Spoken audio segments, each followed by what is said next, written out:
हो मॅडम, अभिनेत्री की नृत्य सम्राज्ञी यातली तुम्हाला कोणती उपमा जास्त आवडेल आणि का? दोन्हीही एकमेकांना तेवढेच कनेक्टेड आहेत, कारण मला असं वाटतं की नृत्यामध्ये अभिनय करावाच लागतो आणि अभिनयामध्ये एक लय लागते तुम्हाला. कुठलाही परफॉर्मन्स देताना, कुठल्याही अभिनयामध्ये एखादा सीन देताना तो एक लयबद्धता, उतार चढाव हा लागतो. सो मला असं वाटतं की ही नाण्याच्या दोन्ही बाजू आहेत. जसं आपण कॉईन घेतो, एका बाजूला आपण समजा एम्प्टी ठेवलं तर त्याला काय व्हॅल्यू नाही राहणार, तसंच आहे. सो मला ह्या दोन्हीही गोष्टी तेवढ्याच जवळ आहेत. तुमचा खडतर प्रवास आम्ही सर्वांनी ऐकला आहे, तुमचा सातारा ते मुंबईची जर्नी. मोठं होत असताना असं वाटलं होतं का की एवढं रेकग्नायझेशन मिळेल? मला लहानपणापासून म्हणजे जसं मला कळतंय की नृत्य म्हणजे काय आहे, कसा परफॉर्मन्स दिला पाहिजे, ऑडियन्स काय असतो, ऑडियन्सची आपल्याकडून अपेक्षा काय असते, कलाकार म्हणून जेव्हा आपण पूर्ण प्रेक्षकांसमोर येतो तर त्यांच्या अपेक्षा कशा वाढत जातात, हे जसं जसं कळत गेलं मला, तर तिथे मला म्हणजे खूप लोकांना असं वाटतं की हा खडतर प्रवास आहे. मला खडतर नाही, मी एन्जॉय केला तो प्रवास आणि मला असं वाटलं की तो तसा आहे म्हणून मी अशी आहे. जर माझा प्रवास तसा झालाच नसता तर मे बी माधुरी पवार काहीतरी वेगळी असते किंवा मी इथं नसते सुद्धा, असंही असू शकतं.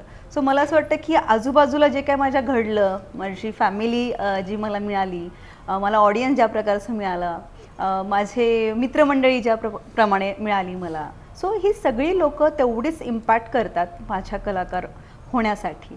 सो हा काही खडतर प्रवास असं नाही म्हणेन. हां, की जे काय झालं ते वेल अँड गुड. कधी कधी असं वाटतं की कुठलाही एखादा पदार्थ बनवायचा झाला तर आहे त्या गोष्टी टाकण्यापेक्षा आपण जरा जास्त घेतले प्रयत्न आणि जास्त चांगला प्रयत्न केला तो करायचा तो आणि आधी स्वादिष्ट होतो. तसंच मला वाटतं आपलं आयुष्य पण असं एक सुंदर पदार्थ आहे. आपण जेवढे प्रयत्न करू तो चांगला करण्याचा, तर ते प्रयत्न म्हणजेच मला असं वाटतं की हे चढ उतार आहेत ज्याच्यातून आपण गेलं पाहिजे आणि त्याची मजा घेता आली पाहिजे. मला सगळं जर आयतं मिळलं असतं तर मला मजा नसती घेता आली आणि आजचा सक्सेस किंवा हा जो यशस्वीरित्या गाठलेला टप्पा आहे तो मागे वळून बघताना मग ते प्लेन वाटलं असतं कुठंतरी आणि आयुष्य असं प्लेन असं सिम्पल झालेलं कुणालाच आवडत नाही. So yes, I enjoy it. मी आणि अजूनसुद्धा खूप एन्जॉय करते प्रत्येक मोमेंट, त्यामुळे असं काही वाटलं नाही मला. व्हेंटिलेटर मध्ये पण प्लेन लाईन म्हणजे देत असते. कशाला पाहिजे प्लेन लाईन, असं पाहिजे ना चढ उतार. आणि असंही प्रत्येकाच्या आयुष्यात असतंच. आपण काय खूप वेगळं असं नाही वाटत मला. हा, आपल्या कामातून आपल्याला वेगळेपण देता आलं तर मला असं वाटतं ती आपल्या कामाची पोचपावती आणि ती मी नेहमी देण्याचा प्रयत्न करते. तुमचा पहिला सीन कुठला होता आणि पहिला चित्रपट किंवा पहिला परफॉर्मन्स आणि तो पहिला सेटवरचा सीन, त्याबद्दल सांगा. अरे बापरे, मी आजच भाग्यम आमच्या अल्लड-पल्लडचा जो हिरो आहे त्याला सांगत होते.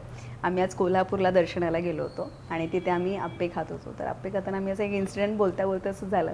अरे लहानपणी आहे ना, आमच्या आईवडील ज्या गावात राहत होते तिथे एक ॲड शूट चालली होती. आता त्यांनाही माहीत नाही की ती कशाची ॲड शूट होती ते, पण माझ्या आईने मला सांगितलेला हा किस्सा आहे की त्यांनी, मी लहान होतं म्हणजे बाळ असं, आणि त्यांनी ते ॲडमध्ये एक बाळ लागणार होतं म्हणून त्यांनी मागितलं होतं की तुमचं बाळ द्या ना आम्हाला, हे ॲड शूटसाठी पाहिजे म्हणून.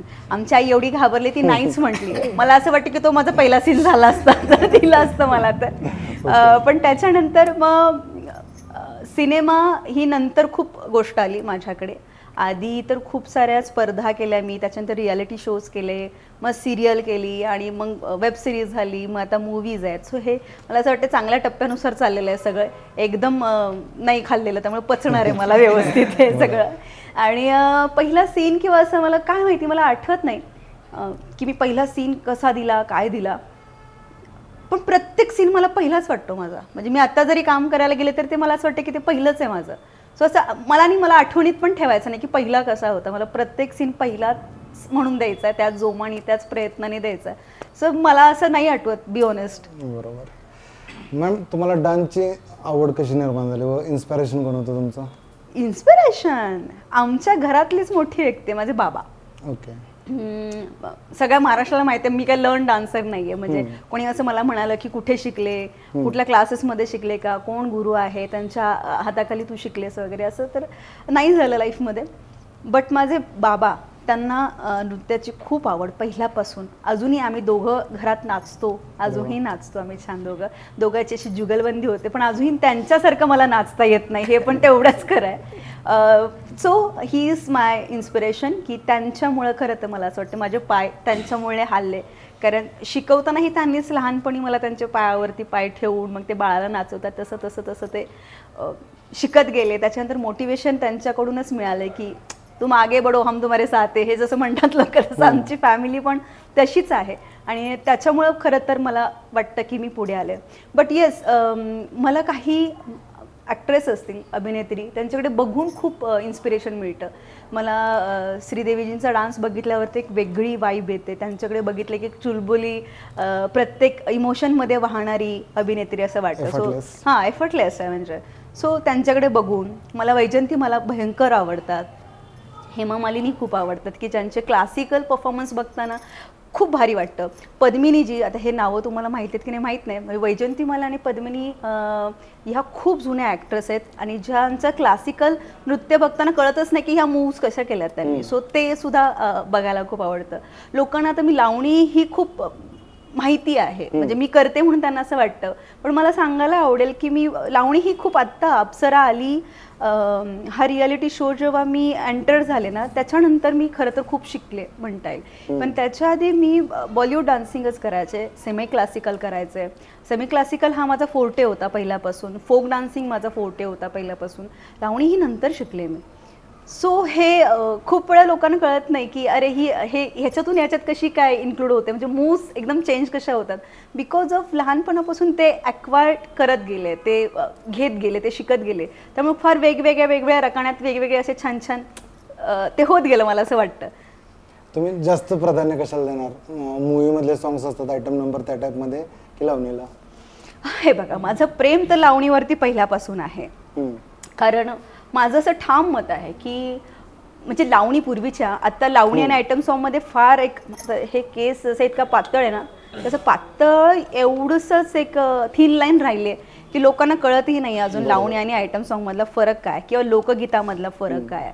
सो ते पहिल्यांदा क्लिअर करायला आवडेल की लावणी ज्या आपल्यासाठी मोठे दिग्गज लोक ठेवून गेलेले आहेत, तशा ज्या लावण्या म्हणजे पूर्वीच्या समाज प्रबोधनासाठी सुद्धा केल्या जात होत्या आणि मनोरंजनासाठी सुद्धा केल्या जात होत्या आणि त्याच्यामध्ये खूप अर्थपूर्ण भाव होते. ते भाव प्रेझेंट करण्याची जी पद्धत आहे ती लावणीची अफलातून आहे आणि ती मला मनापासून खूप जास्त आवडते.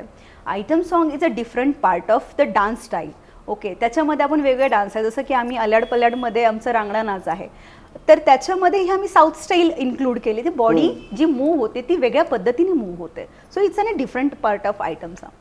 आणि अल्बम सॉन्ग आजकाल वेगळे आले. पूर्वी आम्ही पाहिलेले अल्बम सॉन्ग म्हणजे फाल्गुनी फाटकांचे अल्बम सॉन्ग किंवा गारवाचे अल्बम, ते अल्बम वेगळे होते. आत्ता एखादं सॉन्ग आलं मग ते लोकगीत आहे की काय आहे पण लोकांना लवकर नाही कळत. सो मी त्याच्यामध्ये फार क्लिअर राहते आणि मी चूज करताना पण तसंच चूज करते की मला आवडलं पाहिजे आणि मला त्यातलं नॉलेज आहे का आणि मी परफॉर्म कशी करू शकेन.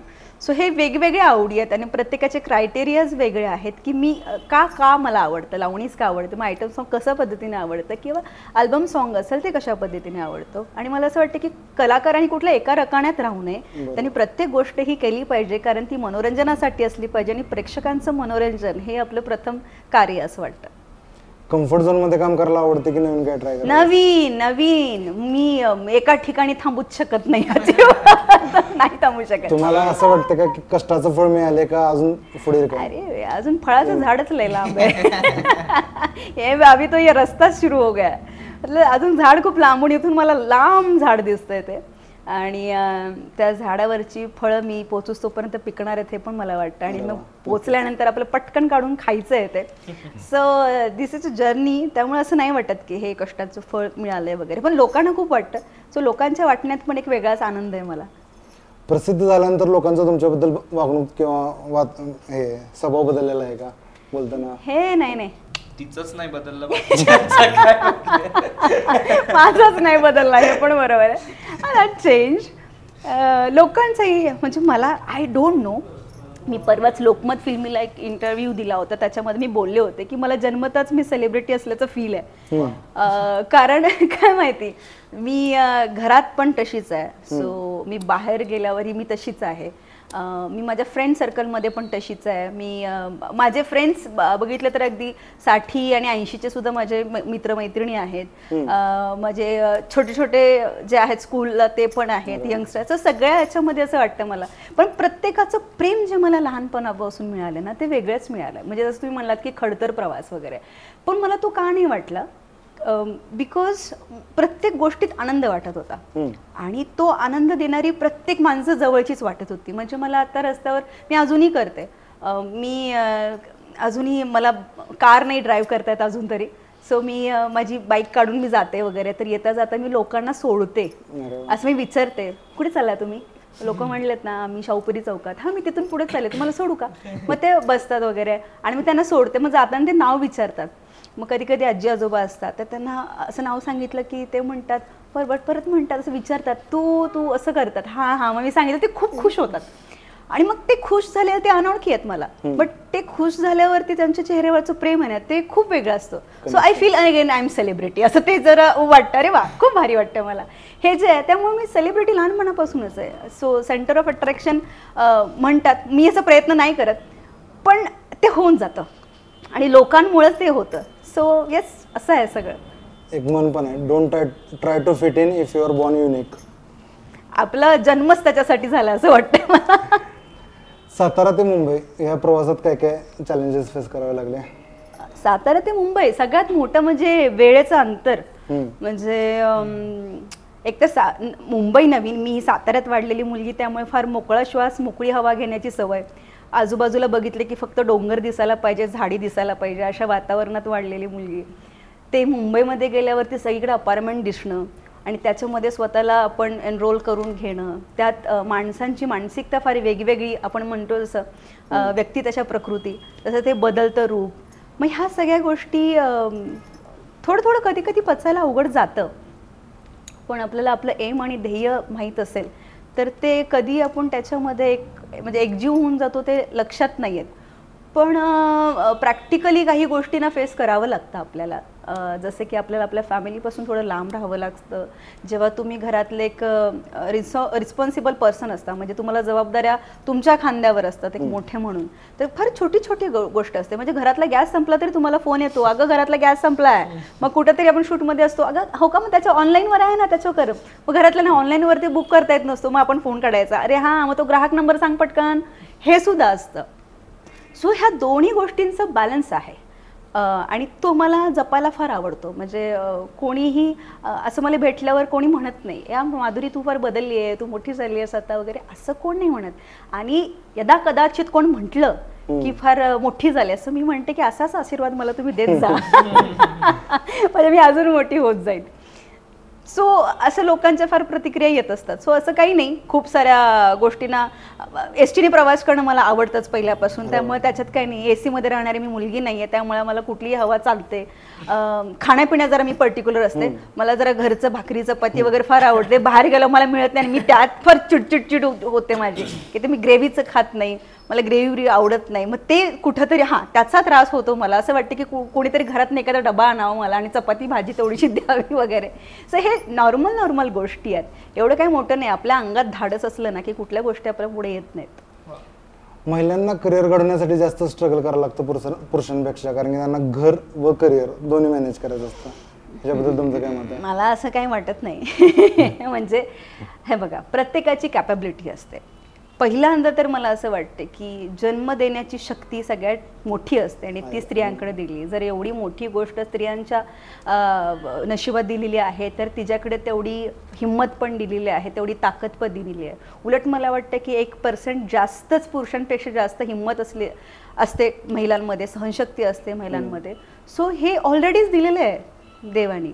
सो तिथे स्ट्रगलमध्ये पण आहे ना महिला जास्त टिकू शकतात मला वाटतं. फक्त त्यांना काय इमोशनली कुठेतरी एक सपोर्टची गरज असते. कारण जे संस्कार लहानपणापासून आपल्या समाजाचे झालेले आहेत, एक महिला म्हणून, एक स्त्री म्हणून, तिथं कुठेतरी दर्शवलं जातं की यार महिला थोडी कमकुवत आहे, ती हे नाही करू शकत, ती ते नाही करू शकत, तिला ह्या बाउंड्रीज आहेत, त्या बाउंड्रीज आहेत. पण इतिहास जो रचला जातो त्या अशाच महिलांनी रचलाय ज्या फार बोल्ड आहेत, आणि त्यांच्यासारखा इतिहास हा बाकीच्यांनी पण नाही रचलेला. म्हणजे मग काही पुरुष त्यांच्यापेक्षा पण स्ट्रॉंग होते पण ते नाही रचू शकले. सो मला असं नाही वाटत कुठेतरी की महिलांनाच खूप स्ट्रगल करावं लागतो आणि यांना नाही. ज्या महिलेमध्ये अशी ताकद आहे तिला तो स्ट्रगल हा फार आनंदाचाच वाटणार आहे, आणि जिला वाटत नाही ती एक व्यक्ती म्हणून कुठेतरी बुळबुळीत आहे असं मला वाटतं. ती पुरुष असो किंवा स्त्री असो, पण स्त्रीमध्ये मला वाटतं की एक अंश तरी जास्तच हिंमत असते. नक्कीच. अप्सरा शो जिंकल्यानंतर आयुष्यामध्ये काय काय बदल झाले, कशी कलाटणी घेतली? अप्सरा शो जिंकल्यानंतर आयुष्यामध्ये काय बदल झाले? आयुष्यामध्ये प्रॅक्टिस बंद झाली माझी. Yes, seriously. म्हणजे अप्सरा आलीला मी भरपूर प्रॅक्टिस करायचे आणि मला वेळ मिळायचा वगैरे. ते रियालिटीमध्ये झोप नाही मिळायची हार्डली. मी 3-3.5 तास वगैरे झोपायचे त्यावेळेस खूप. त्यामुळे आता मला खूप झोप अशी मिळाली की मी खुश होते फार, आणि मी झोपते निवांत. त्यावेळेस मला मिळत नव्हती, किंवा त्याच्या आधी पण मला फार कमी झोप मिळाली, कारण खूप पळापळी खूप असायची, एका ठिकाणं दुसऱ्या ठिकाणी जाणं वगैरे. पण एक म्हणतो ना आपल्याला, तुम्ही एखादं ठिकाण असतं बघा की आता आपल्या महाराष्ट्रामध्ये महाबळेश्वर आहे, तर पूर्वी महाबळेश्वर आपल्या महाराष्ट्रातील लोकांनाच माहीत असेल, पण नंतर ते इतकं फेमस होत गेलं की पूर्ण इंडियावर ते माहीत झालं. ओके, सो तसंच मला असं वाटतं की एखादं ठिकाण असतं, म्हणजे माधुरी पवारच्या एक नावाचं ठिकाण आहे, तर ते स्प्रेड होण्याचा जो टर्निंग पॉईंट आहे ना, तर तो मला असं वाटतं की अप्सरा अलीपासून जास्त झाला. त्याच्या आधी तो नव्हता असं नाही म्हणतात मला. म्हणजे खेडोपाड्यात जास्त माहिती होते मी त्याच्यापेक्षा. अप्सरा अली जिंकण्याला मला जास्त सपोर्ट त्या गोष्टीचा झाला, कारण मी खूप साऱ्या स्पर्धा खेळायचे, आणि आपल्याला माहिती आहे की प्रत्येक गावागावात, म्हणजे मी इस्लामपूरमध्ये सुद्धा स्पर्धा जिंकलेली मुलगी आहे, इथं सुद्धा आलेली, इथली सुद्धा लोक मला ओळखतात तेवढीच, आणि मी अगदी स्कूलपासून मला ओळखतात, आणि असं आहे सगळं. सो ते प्रत्येक रिजनमध्ये असं वाटतं नाही यार ही आपली पोरगी आपल्या गावातनं गेली, ही पोरगी आपल्या रंगमंचावरून गेली. ते कनेक्टिव्ह फील आहे. आता पण मी कुठेही जाते ना, तर ते लोकांचं असं आपलं म्हणून वाटतं, किंवा त्यांना असं वाटतं की यार ही आपल्यातली आहे. सो ते जे होतं ते अप्सरा अलीला मला कुठंतरी असं वाटलं की खूप सपोर्टिव्ह राहिलं. लोकांनी खूप भयंकर वोटिंग केलं.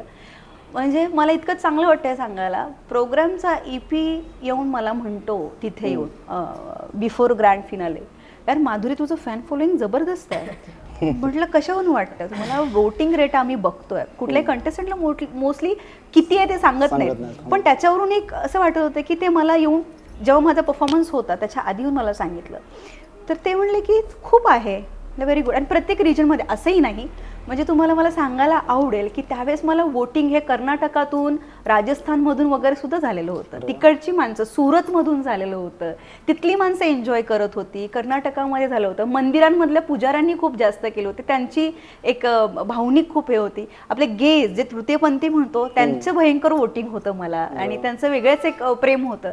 सो हे सगळं ते अप्सरा अलीमुळे कनेक्ट झालं, आणि ते कनेक्ट झाल्यामुळं मला असं वाटतं की तो एक टर्निंग पॉईंट मिळाला मला अप्सरा अली. बट बाहेर आल्यावर तो एक रिस्पेक्ट मिळणं, ते प्रेम मिळणं, ही खूप मोठी बाब, ती जास्त वाढली म्हणता येईल मला. त्यामुळे तुमच्या यशाचं श्रेय कोणाला द्याल, आणि यश हे तुमच्यासाठी काय आहे, एक शब्दात सांगायचं म्हणलं तर? यश, पहिले तर मला असं वाटतं यश हे माझ्यासाठी काय हे सांगेन. मला अजून ते यश मिळालंय आणि त्याचा एक हॅपीनेस असतो, एक आतून आपल्याला आनंद होतो माहितीये का, म्हणजे अरे हे मला मिळालं, आपण लय खुश होतो. ते खुशच नाही झालेली अजून मी, म्हणजे मी खरंच सांगते, मला प्रत्येक इंटरव्ह्यूमध्ये मला विचारतात हे, पण मला नाही अजून वाटत की ते मला मिळालेलं आहे. ते जेव्हा मिळेल आणि त्यावेळेसचा जो काही माझ्या आतून अनुभव येईल मला, की मला जी फिलिंग वाटेल की माधुरी यस आता तू जिंकलीयस, ही गोष्ट तुला मिळाली, ह्या आतून आलं पाहिजे. लोकांना खूप छान वाटतं यार इथपर्यंत गेलंय, हे चांगलं आहे, आज तुम्ही इंटरव्ह्यू घेताय, मी जर माधुरी पवार नसते तशी तर तुम्ही मला इथे बोलवलंही नसतं, भलेही किती स्ट्रगल करू दे. इच अँड एव्हरी पर्सन हा स्ट्रगल करतच असतो त्याच्या लाईफमध्ये, पण एक सक्सेसचा जो अनुभव आहे तो अजून मला वाटत नाही मी मिळवलेला आहे. सो तो मिळायला अजून बाकी आहे. तो मिळाल्यावरती तो आनंद मला वेगळं काहीतरी देऊन जाईल, आणि त्यावेळेस मला कळेल खरं तर ती भावना कशी असणार आहे. अजून मला नाही ती मिळालेली आहे. बाकी बघूया म्हणजे कसं वाटेल मला, मी पण त्या शोधात आहे खरं तर. आम्ही जिथनं बघतो तुम्ही फार यशस्वी आहे, जरी ते आणि तुम्ही श्रेय कोणाला द्याल? मी यशस्वी झाले तर हां मी यशस्वी झाले तर सगळ्यात मोठं श्रेय हे मी माझ्या वेळेला देईन. अरे वा. ज्या वेळेने मला साथ दिली आणि त्या वेळेमध्ये माझ्याबरोबर असणारी लोक जी माझ्या समोर असतील किंवा लाखो किलोमीटर दूर असतील, ज्यांना मी भेटले नसेन पण त्यांची प्रार्थना, त्यांचं प्रेम माझ्याजवळ असेल, अशा लोकांना मी देईन. मी रंगदेवतेला, रंगमंचाला देईन की त्यांच्यामुळे माझा पाया भक्कम झाला आणि मी त्या यशापर्यंत पोचू शकले. आणि ह्या सगळ्याच गोष्टी मॅटर करतात मला असं वाटतं. कोणी एक पर्सन तुमच्या यशाला कधी रिप्रेझेंट नाही करू शकत. मी स्वतःच नाही करू शकत. म्हणजे मी म्हणेन की माझ्यामुळे यश हे कधीच नाही होऊ शकत. ते आपण आपल्या आयुष्यात, मला असं वाटतं, आपला श्वाससुद्धा आपला नसतो, श्वाससुद्धा आपला नाही आहे, तो ही दुसऱ्यांचंच देण आहे. सो येस, ह्या सगळ्यामध्ये ह्या सगळ्या गोष्टी इन्क्लूड असतात आणि त्यांनाच हे श्रेय गेलं पाहिजे. तुमची वाणी ऐकून असं वाटतं तुम्हाला वाचनाची फार आवड आहे. तुमचा आवडता लेखक कोण आहे? अरे बापरे, मला वाचनाची आवड होतीच पहिल्यापासून, पण लिखाणाची पण होती. अरे वा. हां, लिखाणाचीही होती, त्यामुळे त्याच्यातून असं वाटतं. पण अलीकडे सांगू का, माझं वाचन फार कमी झालं आहे, म्हणजे बी ऑनेस्ट. ते आपल्या फार बिझी शेड्यूलमुळं फार कमी झालं आहे. पण असे भयंकर खूप सारे लेखक आहेत, लेखिका आहेत. मला मेहता मॅम खूप आवडतात, ज्यांनी आपली मराठी चित्रपटसृष्टी इतक्या वरती नेऊन ठेवलेली आहे. त्यांची बुक्स मला जास्त आवडतात वाचायला. बाकी खूप गोष्टी आहेत, असं सांगण्यासारखं एकाचं नाव घेतलं तर दुसरं नाराज होईल असं वाटतं, कारण प्रत्येकाने आपल्याला त्यांचं काही ना काही कॉन्ट्रीब्यूट दिलेलं आहे. सो आवडतं पण मला हे. अभिनय क्षेत्राला बऱ्याच ठिकाणी करिअर म्हणून बघितलं जात नाही, मग तुम्हाला घरातल्यांकडनं सपोर्ट होता का? कसं सपोर्ट तर होताच. आणि मला वाटतं तुम्ही जसं म्हणलं की क्षेत्राला बघितलं, आता खूप जास्त बघितलं जातं. म्हणजे मला वाटतं की आजकाल कॉम्पिटिशन खूप वाढलंय, खूप खूप प्रचंड वाढलंय. मला वाटतं की from beauty pageants to I think serials, Marathi serials म्हणा किंवा यु नो ब्युटी पॅजंट्स म्हणा, ओव्हरऑल तुम्ही लोकल बघाल किंवा काही बघाल, तर मला वाटतं की खूप लोकांचं, आणि आता तर सोशल मीडिया ऑल्सो, सो मला वाटतं की लोकांचं ह्या फील्डकडे बघण्याचं पर्स्पेक्टिव्ह खूप बदललंय आता.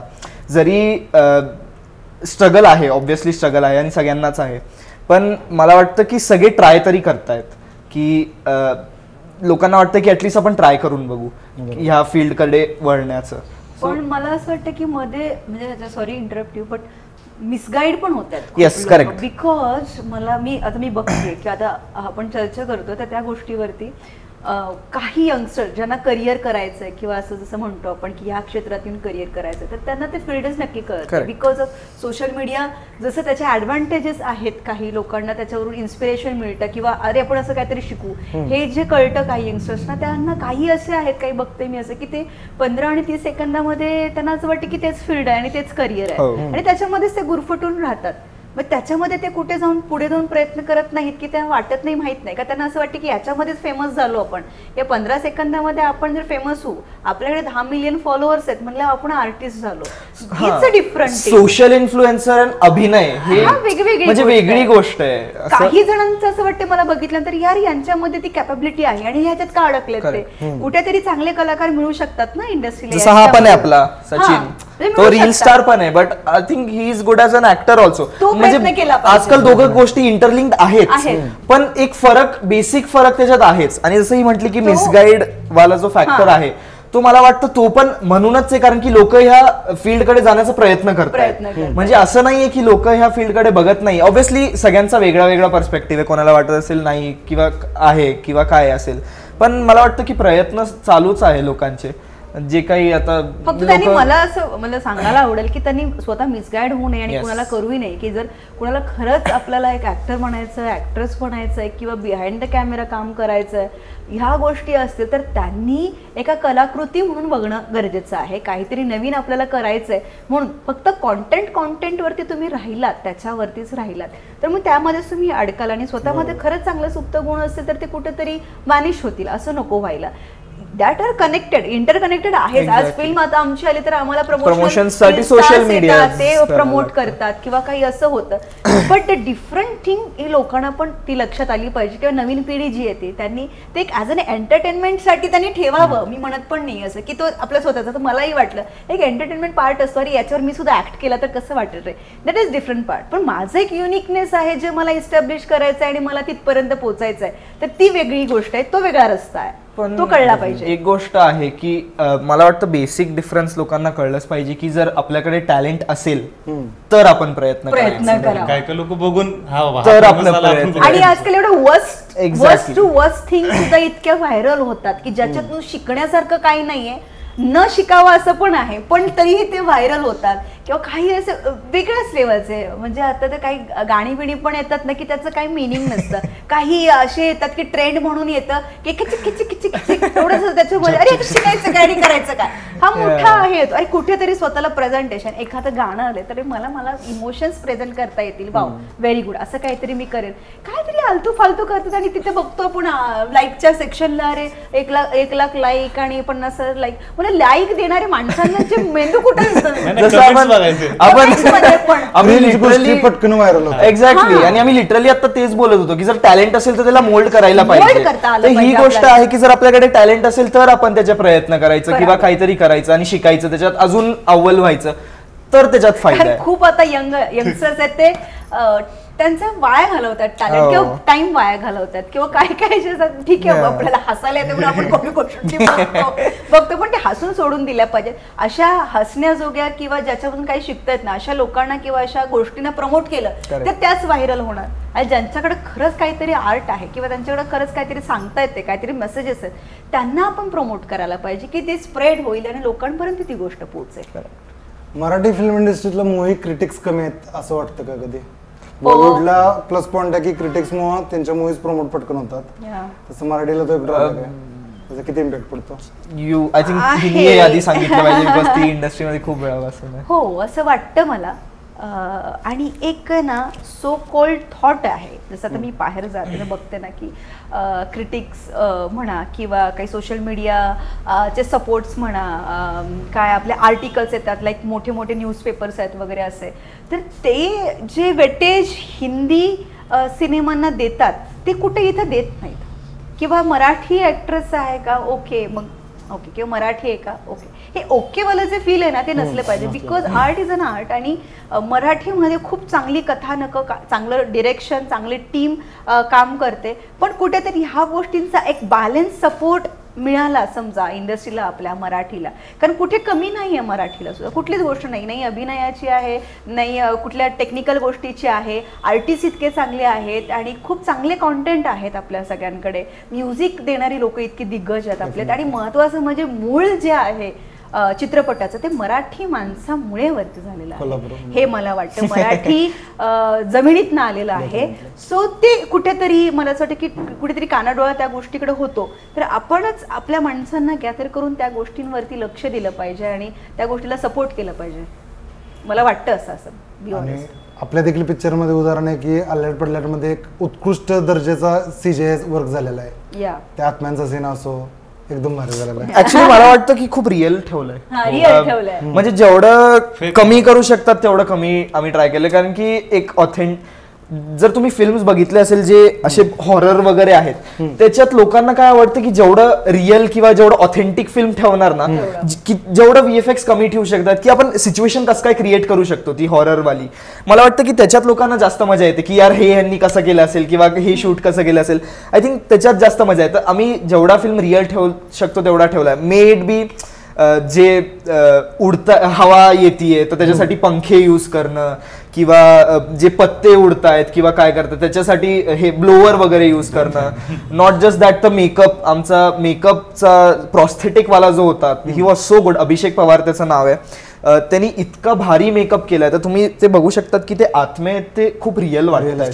सो त्यांना आम्हाला काही करायची गरज पडली नाही असं फार काही VFX. आता नॉर्मल जे अॅनिमल्स वगैरे ते तर आपल्या कंट्रोलमध्ये नसतात, त्या काही काही गोष्टी आपल्याला करायलाच लागतात, बट जेवढं आपण ऑथेंटिक ठेवू शकतो तेवढं आपण रिअलच ठेवलं. तो सीन नाही का तो मुंडी घेऊन येतो एक्झॅक्टली तो पण रिअलच आहे आणि त्यातलं रक्त वगैरे हे सगळं पण रिअलच ठेवलंय म्हणजे जेवढं मॅक्सिमम आपण ऑथेंटिक फिल्म दाखवू शकतो तेवढं आपण ट्राय केलं. बऱ्याच वेळा प्रेक्षकांकडून क्रिटिसिझम येते, निगेटिव्ह ट्रोलिंग होती, ह्याला तुम्ही कसं फेस करता? मेंटली त्याला कसं समोर जातो? आम्हाला तर खूप आवडतं. आम्ही उलट ही सांगत असते की हे सांगितलं आणि आम्ही त्याच्यावरती हसत असतो. बट मला वाटतं की first I think you should answer this. Actually आताच आहे ना जास्त पॉझिटिव्ह पेक्षा अरे निगेटिव्ह काय बोललं रे कोण, निगेटिव्ह काय बोललं रे कोण, हे बघायला जास्त जातात माणसं आणि ती सवय लागते यार काय नक्की चुकलं ह्याच्यामध्ये. माणसांची वृत्तीच अशी आहे मला वाटतं पहिल्यापासूनची, म्हणजे की ते काय चुकतंय ते जास्त पहिल्यांदा बघतात.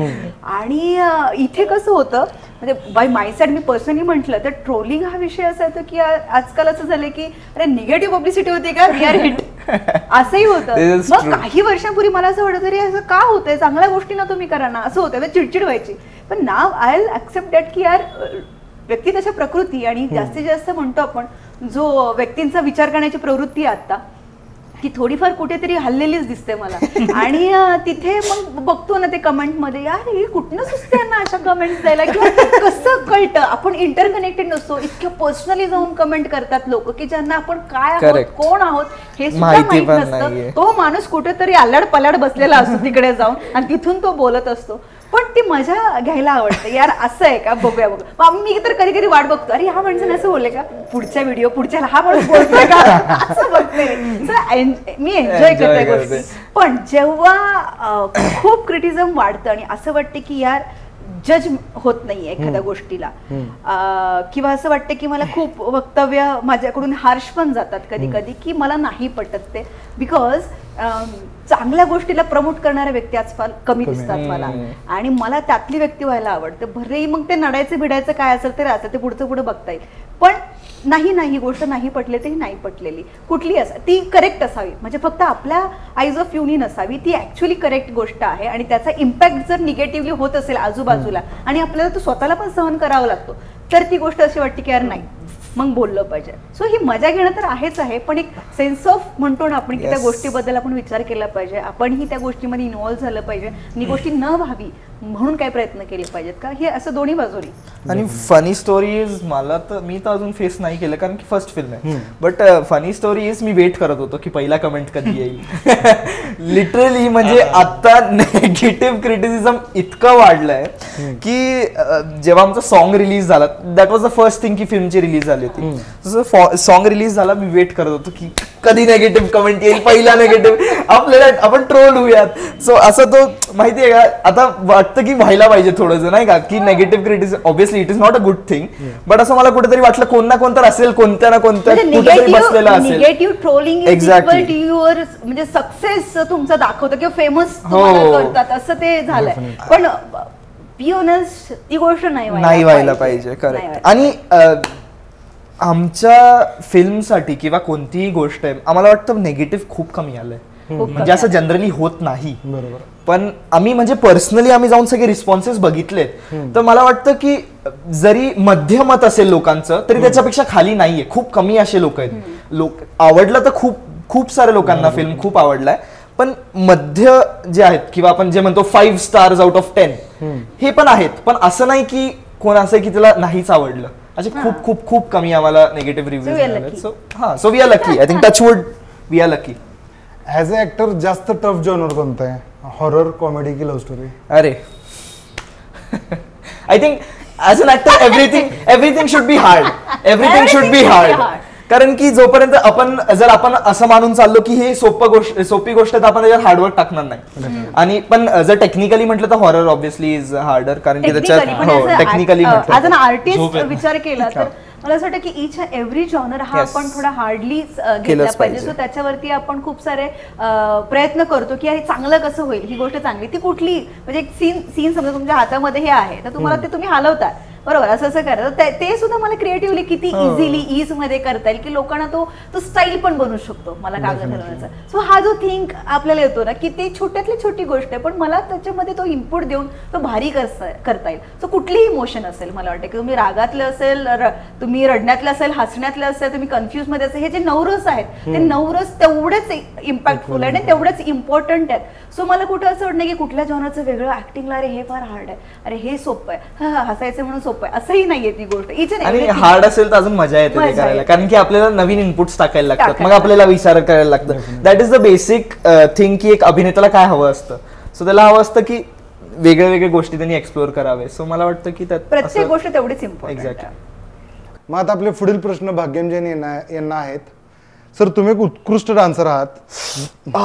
भाई मनाला लागलं. ह्यांना पाणी आणा. Yes sir. तुम्ही डान्सची सुरुवात कधीपासून केली व डान्सचा तुम्हाला ऍक्टिंग मध्ये कशा पद्धतीनं हे सपोर्ट झाला? सुरुवात कधीपासून केली? मला वाटतं की मी 8 ते 10 कोरिओग्राफर्स कडे शिकलेलो आहे इकडे तिकडे. सो मला वाटतं वेगळ्या वेगळ्या लर्निंग टेक्निक्सनी मी शिकलो आहे सगळ्यांचं, कारण की हिचा स्टाईल वेगळा आहे, माझा स्टाईल वेगळा आहे, कोण दुसऱ्याचा स्टाईल वेगळा आहे, तो शिकवायचा पण वेगळाच असतो. सो मला वाटतं की मी खूप सारे असे वेगळ्या वेगळ्या लोक अँड स्टार्टिंग पासून जेव्हा छोटे असतो तेव्हा ते फिक्स गाणे असायचे ना, बम बम बोले, तो ते वाले डान्सेस पासून आय थिंक माझं सुरू झालं होतं की तेव्हापासूनच मी करायचो. आणि त्या टाइम पासूनच मला खूप आवड होती. ऍक्च्युली फक्त डान्स नाही तर मला वाटतं की बाकीचे स्पोर्ट्स वगैरे हे सगळं खरं तर कनेक्टेड आहेत, कारण की जोपर्यंत तुमचा फिटनेस नसेल तुम्ही बाकी सगळी गोष्टी नाहीच करू शकत. सो खूप खूप खूप आधीपासून आय थिंक फर्स्ट स्टँडर्ड पासून मी आर्ट करायला सुरू केलं होतं.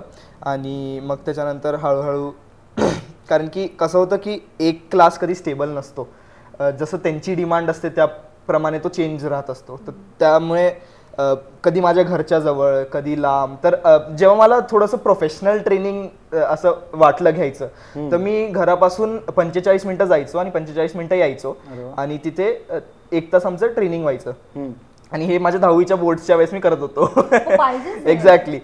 पण त्यात खूप वेळ जायचं. पण जसं ती म्हटली की एक आवड असतेच आणि ती केलीच पाहिजे, तेव्हाच आपण बाकीच्या गोष्टी करू शकतो. नाही तर कसं होतं की जर ते नाही केलं आणि आपण फक्त अकॅडमिक्स वरती फोकस करतोय किंवा आणि ते माझ्याकडनं नाही होऊ शकत तर मला बाकीच्या गोष्टी करायलाच लागतात, नाही तर मी नाही करू शकत academics. So long time back. आणि तुमच्या इतर ऍक्टिव्हिटीजचा तुमच्या अकॅडमिक्सवर कसा पॉझिटिव्ह इम्पॅक्ट झाला का मार्क्स मध्ये कमी झाला? नाही मला वाटतं की आमची स्कूल जी होती ते मला वाटतं सगळं प्रोव्हाइड करायची आणि त्याचं मॅक्सिमम उपयोग करून घ्यायचं ही आमची रिस्पॉन्सिबिलिटी होती. आणि जसं तुम्ही म्हटले की काही इम्पॅक्ट पडला का, तर मला वाटतं एक पॉझिटिव्ह इम्पॅक्ट पडतो तुमच्या अकॅडमिक्सवरती फ्रॉम माय पर्स्पेक्टिव्ह. कारण की माझं माइंड असं आहे की जोपर्यंत मी समजा खेळणार नाही किंवा बाकीचे इतर गोष्टी करणार नाही किंवा ते पण नाही म्हणावं किचनमध्ये जेवण बनवणार नाही किंवा मी हे ते असं काही गोष्टी करणार नाही तोपर्यंत मी अकॅडमिक्स नाही करू शकत. कारण की मला बॅलन्स ऑफ एव्हरीथिंग हवा. म्हणजे लिटरली मम्मी भाजी आणायला सांगेल तर अभ्यास झाला चला भाजी आणू, ती पण एक एक्साइटमेंट असायची मला. सो आधीपासून मला ते गोष्ट होतीच. तर अकॅडमिक्स वरती पॉझिटिव्हच इम्पॅक्ट पडला. आणि हे माझे टीचर्स पण बोलले आहेत मला की हा सगळ्या गोष्टींमध्ये ऍक्टिव्ह आहे. आणि मला ऑलराऊंडर असं खूप वेळा माझे टीचर्स म्हणायचे, जरी मी थोडं मस्ती करायचो क्लासमध्ये आणि बाकीच्यांना पण अकॅडमिक्स म्हणून डिस्टर्ब करायचो, असं पण खूप वेळा म्हटलेत. बट आय थिंक त्याचा पॉझिटिव्हच इम्पॅक्ट आला. डेफिनेटली. तुमच्या मूवीचं वर्कशॉप जेव्हा व्हायचं रंगीत तालीम, त्याचा एक्सपिरियन्स सांगा. ट्रेनिंग घ्यायचा तुम्ही? हो वर्कशॉप झाला होता. ऑब्व्हियसली एक नवीन ऍक्टरला कधीही वर्कशॉप केलेलं 100 टाइम्स बेटर, कारण की सेटचा एक्सपिरियन्स नसतो किंवा खूप साऱ्या गोष्टी नसतात. तर ॲटलिस्ट तुम्हाला बेसिक गोष्ट माहिती असेल की तिथे जाऊन तुम्ही काय करू शकतात. दिस इज नॉट फिक्स्ड की तुम्ही वर्कशॉपमध्ये केलं ते तुम्ही तिथे करूच शकतात, बट ॲटलिस्ट तुम्हाला, कारण की माझ्यासोबत हे पर्सनल एक्सपिरियन्स झालं की आता समजा आपण वर्कशॉपमध्ये काहीतरी केलंय आणि त्याच्यानंतर आपण सेटवरती गेलो, यार सेटचं लोकेशन असं नाहीच आहे की आपण ती गोष्ट इथे करू शकतो. तर तिथे आणि आमच्यासोबत ऍक्टर्स इतके खतरनाक होते. मकरन सर यायचे म्हणायचे हा सीन आहे, टेक, नो रिहर्सल, आपण काय होतं ते मास्टर मध्ये बघू, त्याच्यानंतर कट कट कट कट लावू. सो आय वॉज लाईक अरे बापरे हे करायचंय. आणि ते जसं सुरू झालं, पण मला वाटतं की जेव्हा आपण इन्व्हॉल्व्ह होऊन जातो तर तेव्हा आपण इन्व्हॉल्व्ह होऊनच जातो ॲज अ आर्टिस्ट. पण वर्कशॉप केल्याने फायदा काय होतं की सगळ्यात आधी तर स्क्रिप्टिंग. जर तुम्हाला स्क्रिप्ट पार्ट असेल, ॲज अ नवीन आर्टिस्ट मी म्हणतोय, जर तुम्हाला स्क्रिप्ट पार्ट असेल तर तुम्ही बाकीच्या गोष्टींवरती फोकस करू शकतात. म्हणजे ऍटलीस्ट असं नाही होत की मी माझी स्क्रिप्ट विसरतोय किंवा माझे डायलॉग्स विसरतोय, कारण की ती बेसिक गोष्टी आहे. हां, तर एक कॉन्फिडन्स, स्टार्टिंग कॉन्फिडन्स तर तुमच्याकडे आहे की चला मला स्क्रिप्ट आली आहे, आता मी त्याच्यात इनपुट्स काय टाकू शकतो ऑन सेट आणि बाकीच्या गोष्टी काय करू शकतो. तो वर्कशॉप मला वाटतं प्रीतम सरांनी स्वतः माझा घेतला होता, तर त्याच्यामुळे खूप फायदा झाला. कारण की त्याच्याने फायदा काय झाला की त्यांना माहिती होतं ते कॅरेक्टर कसं बघतायत, तर त्यांनी पूर्ण प्रयत्न केला की माझ्यामध्ये तो त्यांना कॅरेक्टर दिसावा. आणि आय थिंक दिसला आहे फिल्म मध्ये, सगळ्यांना दिसतच आहे. पहिल्या चित्रपटात मकरंद सर, संदीप पाठक सर, गौरव सर, माधुरी मॅडम या सर्वांबरोबर तुम्हाला काम करण्याची संधी मिळाली. सर्वांकडनं काय शिकायला मिळालं होतं? एक्सपिरियन्स, पहिला एक्सपिरियन्स कसा होता? जसं मी ऑलरेडी तुम्हाला सांगितलं की इम्प्रोव्हायझेशन जे ते लोक करतात भयानक. म्हणजे जर स्क्रिप्ट तुम्हाला दिली आहे त्याच्यात त्यांना लगेच कळतं, म्हणजे स्क्रिप्ट दोनदा वाचताना त्यांना लगेच कळतं की ह्याच्यात चुकलं काय किंवा ह्याच्यात आपण इम्प्रोव्हाइज काय करायला पाहिजे किंवा इथे काहीतरी मिसिंग आहे. तर मला वाटतं की मकरंद सरांचं इस्पेशली मी सांगणार, जसं तुम्हाला ऑलरेडी सांगितलं, ते लिटरली सेटवर यायचे आणि ते एकदा लोकेशन बघायचे की हां हां हां ओके असं आहे टेक. एक्झॅक्टली, त्यांनी इतकं वर्ष काम केलंय आणि त्यांच्या सोबत सेम स्क्रीन शेअर करायची आहे. मग ऑब्व्हियसली त्यांना लोक बघतायत, ऑलरेडी अट्रॅक्टेड आहेत, त्यांच्यावरून लक्ष आपल्याकडे कसं जाईल ही सगळ्यात मोठी गोष्ट होती. ते पण त्यांनीच मला शिकवलं. सक्षम दादा म्हणू नका किंवा गौरव म्हणू नका, त्यांनी मला खूप काही शिकवलं. तो होता हा शिकवायचा, हा एंटरटेनमेंट. सो मला खूप त्यांनी गोष्टी सांगितले की हे असं कर तर बेटर राहील किंवा कॅमेराच्या हिशोबाने. कारण की आपल्याला ॲज अ नवीन आर्टिस्ट कधी कधी कळत नाही की कॅमेरासमोर कसं उभं राहायचं किंवा कुठे बघायचं किंवा किती तुमच्याकडे किती स्पेस आहे मुवमेंटला. ते सगळे गोष्टी आय थिंक त्यांनी मला जास्त सांगितले. आणि मेन म्हणजे मला वाटतं कॅरेक्टरायझेशन. त्यांचा जो कॅरेक्टरायझेशनचा लेवल आहे तो खूप वरचा आहे. मला वाटतं की जर मकरंद सरांच्या ऐवजी दुसरं कोणाला हा रोल दिला असता खूप डिफरंट असला असतं. कारण की मी जेव्हा स्क्रिप्ट वाचली ना पर्सनली, मला तो वेगळाच काहीतरी इमॅजिनेशन मध्ये होता. तो सिद्धी योगी जो आहे हो, आणि ते त्यांनी एकदम डिफरंट कॅरेक्टर, आणि तो 100 टाइम्स बेटर आहे जो आम्ही इमॅजिन केला होता त्याच्यापेक्षा. आणि मला नाही वाटत त्यांना सोडलं तर कोणी तो रोल करू शकलं असतं. आणि तेच नाही तर मला वाटतं की बाकीचे सगळे पण इतके प्रॉपर जुडून आले ना, जसं मी सांगितलं की कोणाचं असं वाटत नाही की सेम सेम आहे. एव्हरीबडी इज सो डिफरंट की त्याच्यात वेगळीच मजा आहे. तुमचे वडील शैलेश जैन सर हे जे निर्माता आहेत पिक्चरचे, मग तुम्ही टेक्निकल गोष्टींमध्ये तुमचा सहभाग किती होता? साऊंड म्हणा, CGI म्हणा, मेकअप म्हणा, काय काय शिकला तुम्ही त्या गोष्टी? Nice question. Actually because that is a producer नाव आणि मी एक नवीन आर्टिस्ट आहे, तर मला खूप उत्सुकता होती आधीपासून की मी सगळं बघितलं पाहिजे. म्हणजे जेवढे गोष्टी मी मॅक्सिमम सगळ्या डिपार्टमेंट्सचे एक्सप्लोर करू शकतो मी केले पाहिजे. कारण की जोपर्यंत आपल्याला कळणार नाही की सगळ्यांची भूमिका काय आहे किंवा सगळे काय काम करतायत किंवा सगळ्यांचे प्रॉब्लेम्स काय आहे किंवा काय, मला वाटलं की तोपर्यंत मजा येणार नाही. तर जसं आपलं स्क्रिप्टिंग झालं किंवा कास्टिंग झालं त्याच्यानंतर मी दर गोष्टीसाठी जायचो. समजा मग ते सरांचं काही काम असेल तर मी सरांना म्हणायचो की मी पण येतो, किंवा ते स्वतःच मला कधी बोलवायचे. वर्कशॉप्स असेल किंवा आत्ता पोस्ट जे आपलं फिल्म शूट झाल्यानंतर पोस्ट प्रोडक्शन जे होतं त्याच्यासाठी मी एडिटिंगला गेलेलो आहे. मी मुंबईला होतो तर मी प्रमोशन चालू होतं तेव्हा साईड बाय साईड आमचं एडिटिंग वगैरे चालू होतं. तर मी म्हटलं रात्री वेळ आहे जाऊन येऊ. त्याच्यासाठी मी VFXला बसलो होतो, VFX बघत होतो कसं करतात. मग त्याच्यानंतर मी DI स्वतःहून बघितलंय कसं करतात. त्याच्यानंतर मी जेवढे मेकअप आर्टिस्ट होते सेटवरती त्यांच्याशी बोलायचो की तुम्ही हे कसं करतात, तुम्ही ते कसं करतात. मग तेच नाही तर मला वाटतं टेक्निकल डिपार्टमेंट ऑल्सो मी ऑब्झर्व करायचो की हे काय करतायत.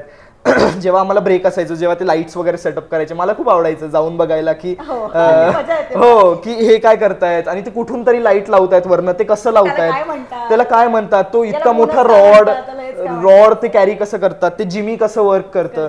आणि हे सगळे गोष्टी नॉट दॅट जस्ट दॅट, तर आर्ट डिपार्टमेंट ते सगळे गोष्टी कसं करतात, सर तुम्ही हे कसं बनवलं किंवा तुम्ही ह्याच्यासाठी काय मटेरियल वापरलंय, ते सगळे गोष्टी पण मला करायला आवडते. कारण की मी जसं सांगितलं की मला आर्ट आधीपासून आवडतो, elementary, intermediate, all of those things. मग त्याच्यानंतर मला वाटलं की आपल्याकडे एक प्लस पॉईंट आहे की फर्स्ट फिल्म आहे, त्यात पप्पा प्रोड्युसर आहेत. सो आपण जेवढं मॅक्सिमम त्याचा यूज करू शकतो तेवढं करून घेऊ इन अ पॉझिटिव्ह वे. की आपले EP पण इथे बसलेले आहेत, तर त्यांना पण तुम्ही विचारू शकतात की मी त्यांच्यासोबतही डिस्कस करायचो की सर तुम्हाला काय, तुमचं काय चालू आहे किंवा तुम्हाला म्हणजे काय वाटतं किंवा आर्टिस्ट कसं असतात किंवा त्यांचं काय असतं. सो हो, तर मला खूप आवडलं ते गोष्टी एक्सप्लोर करायला की म्हटलं चला आपल्याकडे आहे चान्स तर मारून घेऊ. बेस्ट लर्नर बरोबर फास्ट लर्नर. एक्झॅक्टली. सो मी काही सोडलं, प्रयत्न केले की काही सोडायला नाही पाहिजे. पिक्चर मध्ये उत्कृष्ट लोकेशन्स होते. ऑडियन्सला उत्सुकता आहे की ते लोकेशन्स कोणते होते. बोटीचा एक सीन आहे, लोक इकडे. Yes yes yes. So this is a very nice thing. कारण की आपण जे लोकेशन यूज केलेत ते कधी एक्सप्लोर नाही झालेत. बिकॉज फर्स्ट थिंग इज आपण कोकणमध्ये शूट केलंय आणि कोकणमध्ये इतकी जागा आहे जी कधी एक्सप्लोरच नाही केली आहे. मग ते भलेही लोकांनी म्हणावं किंवा फिल्ममध्ये तर कधी यूजच नाही झाला. तुम्ही लोकेशन बघितलं असेल, कोणताही लोकेशन असा नाहीये जो यूज झालाय कोणत्या फिल्ममध्ये. आणि मला वाटतं इतके भारी लोकेशन्स आहे की ह्याच्यानंतर ते दुसऱ्या फिल्म्समध्ये यूज होतील कदाचित. तर आपण कोकणमध्ये शूट केलंय, ओरोसमध्ये किंवा देवगडमध्ये. मग त्याच्यानंतर एक वाडा, आपले 2-3 अजून लोकेशन्स होते जे थोडे थोडे लांब होते, पण ते इतकी युनिक लोकेशन्स होते ना. कारण की आम्हाला काय हवं होतं की एक गाव आहे, त्याच्या आसपास पाण्याची बेट आणि मग त्याच्या पल्ल्यात बाकीचं सगळं आहे. कारण की आमच्या गावाची कथा अशी आहे की त्याच्यात तुम्ही फक्त नावेनी येऊ शकतात. सो त्याच्यामुळे आम्हाला, आणि जसं मी सांगितलं की रिअल फिल्म आहे, आपण ट्राय केलं जेवढं रिअल ठेवू शकतो तेवढं रिअल ठेवायचं. सो मी हे पण ट्राय केलं की मी लोकेशन हंटिंगसाठी जाऊ शकतो, पण ते थोडंसं पॉसिबल नाही झालं. पण मी प्रीतम सरांना ते पण सांगितलं होतं की प्लीज मी येऊ का, पण ते काही कारणाचं पॉसिबल नाही झालं. सो त्याच्यात पण त्यांनी, लाईन प्रोड्युसरनी खूप कष्ट घेतलेत ते लोकेशन शोधायला, आणि ते अनएक्सप्लोर्ड लोकेशन्स आहेत. So that was the fun part. पुढचा प्रश्न असा होता, प्री प्रोडक्शनला साधारणपणे किती टाइम गेला आणि पोस्ट प्रोडक्शनला किती टाइम गेला? खूप फास्ट. आय डोंट थिंक असं कधीच झालंय इतक्या भारी फिल्मला. असं कधीच नाही झालं की कोणता फिल्म इतका फास्ट झाला आणि त्याला इतका रिस्पॉन्स मिळालाय. कारण की मला वाटतं की जर तुम्हाला साधारण सांगायचं असेल तर 5 महिन्यात आपलं सगळं काम झालंय. ते असेल 15 दिवसात ते 1 महिन्यात स्क्रिप्टिंग, त्याच्यानंतर कास्टिंग, जसं इथे म्हटली 2 दिवसाआधी कॉल आला, तुम्हाला कळलंच असेल का 2 दिवसाआधी कॉल आला. सनसन सगळं काम चालू होतं. त्यात 18 दिवसाचं शूटिंग. मग त्याच्यात साईड बाय साईड जेव्हा आपला शूट व्हायचा, पण लगेच रात्री एडिटिंगला जायचं, सगळं बेसिक एडिट होऊन यायचं. मग त्याच्यानंतर परत जसं एडिटिंग आपले शॉर्ट्स रेडी झाले त्याच्यानंतर DI वगैरे सगळं एव्हरीथिंग अँड रिलीज 5 महिन्यात. सो फन पार्ट हे आहे की माझ्या मम्मीच्या बर्थडेला आपलं शूट स्टार्ट झालं होतं आणि हे विचार होतं की माझ्या बर्थडेला आपण पोस्टर लॉन्च करूयात. सो त्यामुळे आपण 14 मार्च केलं होतं. ऍक्च्युली 13 माझा बर्थडे असतो. सो आपण तेव्हा पोस्टर लॉन्च केलं होतं. त्या हिशोबाने आपण चाललो होतो, कारण की प्रोड्युसर जे दुसरे आहेत त्यांना हवं होतं की ह्याच डेटला फिल्म रिलीज झाला पाहिजे. आणि त्याच्यानंतर दीदीच्या बर्थडेला सॉन्ग लॉन्च झालंय आपलं, आणि त्याच्यानंतर आता पप्पांच्या बर्थडेला पैसे मोजले. असं आमचं 5 months मध्ये everything is done and response is amazing. Nice. तुम्हाला लहानपणापासून ऍक्टर व्हायचं होतं का? इफ नॉट, सेकंड प्लॅन काय होता, प्लॅन बी? लहानपणापासून ऍक्टर व्हायचं होतं का? जसं मी सांगितलं की इच्छा तर होतीच. जेव्हा आपण जेव्हा आपण ऍक्टिंग किंवा ह्याच्यावर थोडंसं पण वळलो की थोडंसं आपल्याला वाटतं की, कारण की आपण मोठ्या मोठ्या पडद्यांवरती बघतो ना ऍक्टर्सला, आपल्याला वाटतं यार आपण जर त्याच्या जागेवरती असलो तर किती मजा आली असती, असं आपल्याला वाटतं.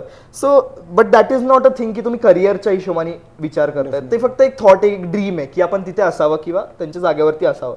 बट मला वाटतं की आधीपासून मी काहीच डिसाईड नव्हतं केलं करिअरबद्दल. मी फक्त पॅशनेटली माझी हॉबीजला एक्सप्लोअर करत होतो. मग ते कोणत्याही ह्याच्यात असो, ड्रामा असो, डान्स असो, स्पोर्ट्स असो, स्विमिंग असो किंवा what ever it is, studies सोडून. तर मी ते सगळी गोष्टी जेवढे मॅक्सिमम एक्सप्लोर करू शकतो तेवढं केले. आणि 10th नंतर पण माझं डिसाइडेड नव्हतं की मी काय करणार. जसं मी तुम्हाला सांगितलं की मी डिप्लोमा स्टार्ट केलं, त्याच्यानंतर मी डिप्लोमा स्टार्ट केलं का तर मी सायन्स घेतलंय. First of all me science घेतलंय 11th-12th साठी. सो सायन्स म्हटलं की सगळे ऑप्शन्स तुम्हाला ओपन असतात if you pass with good grades. आणि त्याच्यासोबत मी बाबांना म्हटलं की मी ट्राय करून बघतो, let's try it. So he said की ठीक आहे, I am in for it, तुला जे करायचं तू करू शकतोस. पण त्याच्यासाठी मी डिप्लोमा स्टार्ट केला. मग मी 11th सायन्स करत होतो आणि त्याच्यासोबत डिप्लोमा करत होतो. मग त्याच्यानंतर हळूहळू ही अपॉर्च्युनिटी आली. सो थोडासा अभ्यास साईडला राहिलं फॉर ऍक्टिंग पर्पजेस. मग ती आत्ता आपली ही फिल्म झाली आहे. सो जसं मी डिप्लोमा स्टार्ट केलं तेव्हा मला वाटलं होतं की आता आपण मेहनत करूयात, म्हणजे कुठे ना कुठे येऊ. आणि खूप खूप भारी गोष्ट आहे ही की आम्ही जेव्हा तिथे छोटे छोटे प्रोजेक्ट्स करायचो ना, शॉर्ट फिल्मला किंवा थिएटरला, जे छोटे छोटे थिएटर्स असायचे, अशा बेसिक गोष्टी करायचो, तरी मला खूप आनंद व्हायचा की वाव यार, आपला शॉर्ट फिल्म झालाय, हे झालंय, ते झालंय, आता नक्कीच आपण थोडं थोडं पुढे जाऊन कुठेतरी जाऊयात. आणि मग त्याच्यानंतर फिल्मची अपॉर्च्युनिटी आली. So I am very thankful to that. Touch wood, my dad is also a producer in it. Next प्रश्न तिघांना पण आहे, भूतांमध्ये विश्वास आहे का आणि कुठला वैयक्तिक अनुभव आलेला आहे का? विश्वास नाही, पण कधी कधी असं वाटतं आहे कोणतरी बाजूला आहे. विश्वास नाही, पण कधी-कधी भीती वाटतं वाटते असं आहे, कधी-कधी. तसं नाही. हा. म्हणजे भीती ते वाटते, डिपेंड्स लोकेशन काय आहे, कुठं काय, पण कुठे. म्हणजे मनाची पण भीती हा, हा. असते ना, असं म्हणून. तुझं काय? जोपर्यंत पर्सनल एक्सपिरियन्स येत नाही तोपर्यंत मला नाही वाटत भीती वाटली पाहिजे किंवा वाटते, तुला आलाय पण का? नाही. आणि भीती का वाटते त्याचं बेसिक गोष्ट ही आहे की जेव्हा आपण छोटे असतो, आपण झोपायला जात नाही किंवा करत नाही, तर घरचे म्हणतात की भूत येऊन तुला उचलून घेऊन जाईल किंवा तसले सगळे गोष्टी. त्याच्यामुळे मला वाटतं भीतीचं प्रमाण वाढतो. कारण की ती गोष्ट असते, मग आपल्या डोक्यात बसतं की असं होतं. भलेही मग आता मोठे झालो, मग त्याच्यानंतर कळायला लागतं असं काही नसतं, तरी ती भीती कुठेतरी असते की नाही यार असं काहीतरी होऊन जाईल. तर आय थिंक त्याच्यामुळे थोडीशी भीती असते. आणि ते अंधाराची तर सगळ्यांनाच असते. म्हणजे असे खूप कमी लोक असतील ज्यांना अंधाराची भीती नसेल, आणि असतील तर नसेल तर चांगलीच गोष्ट आहे म्हणजे. बट ते होतं ना की मम्मीनी सांगितलं त्या रूम मधनं काहीतरी घेऊन ये, आणि ते सगळे हॉलमध्ये बसलेत, आणि तो एक रूम मास्टर बेडरूम कुठेतरी आत जिथे लाईट नाहीये, तेव्हा पटकन जातो पळून, लाईट चालू करतो, उचलून पटकन बाहेर निघतो. सो ती एक बेसिक भीतीची गोष्ट असतेच.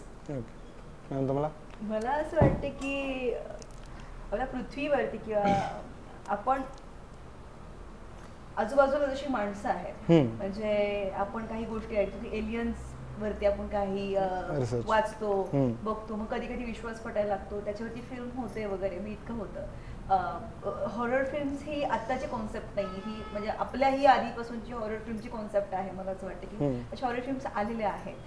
पहिलं तर मला असं वाटतं की हा कॉन्सेप्ट जर जन्माला आला तर कुठेतरी ते 19-20 मला असं वाटतं की हा ह्या गोष्टी असल्या पाहिजेत किंवा असणार आहेत.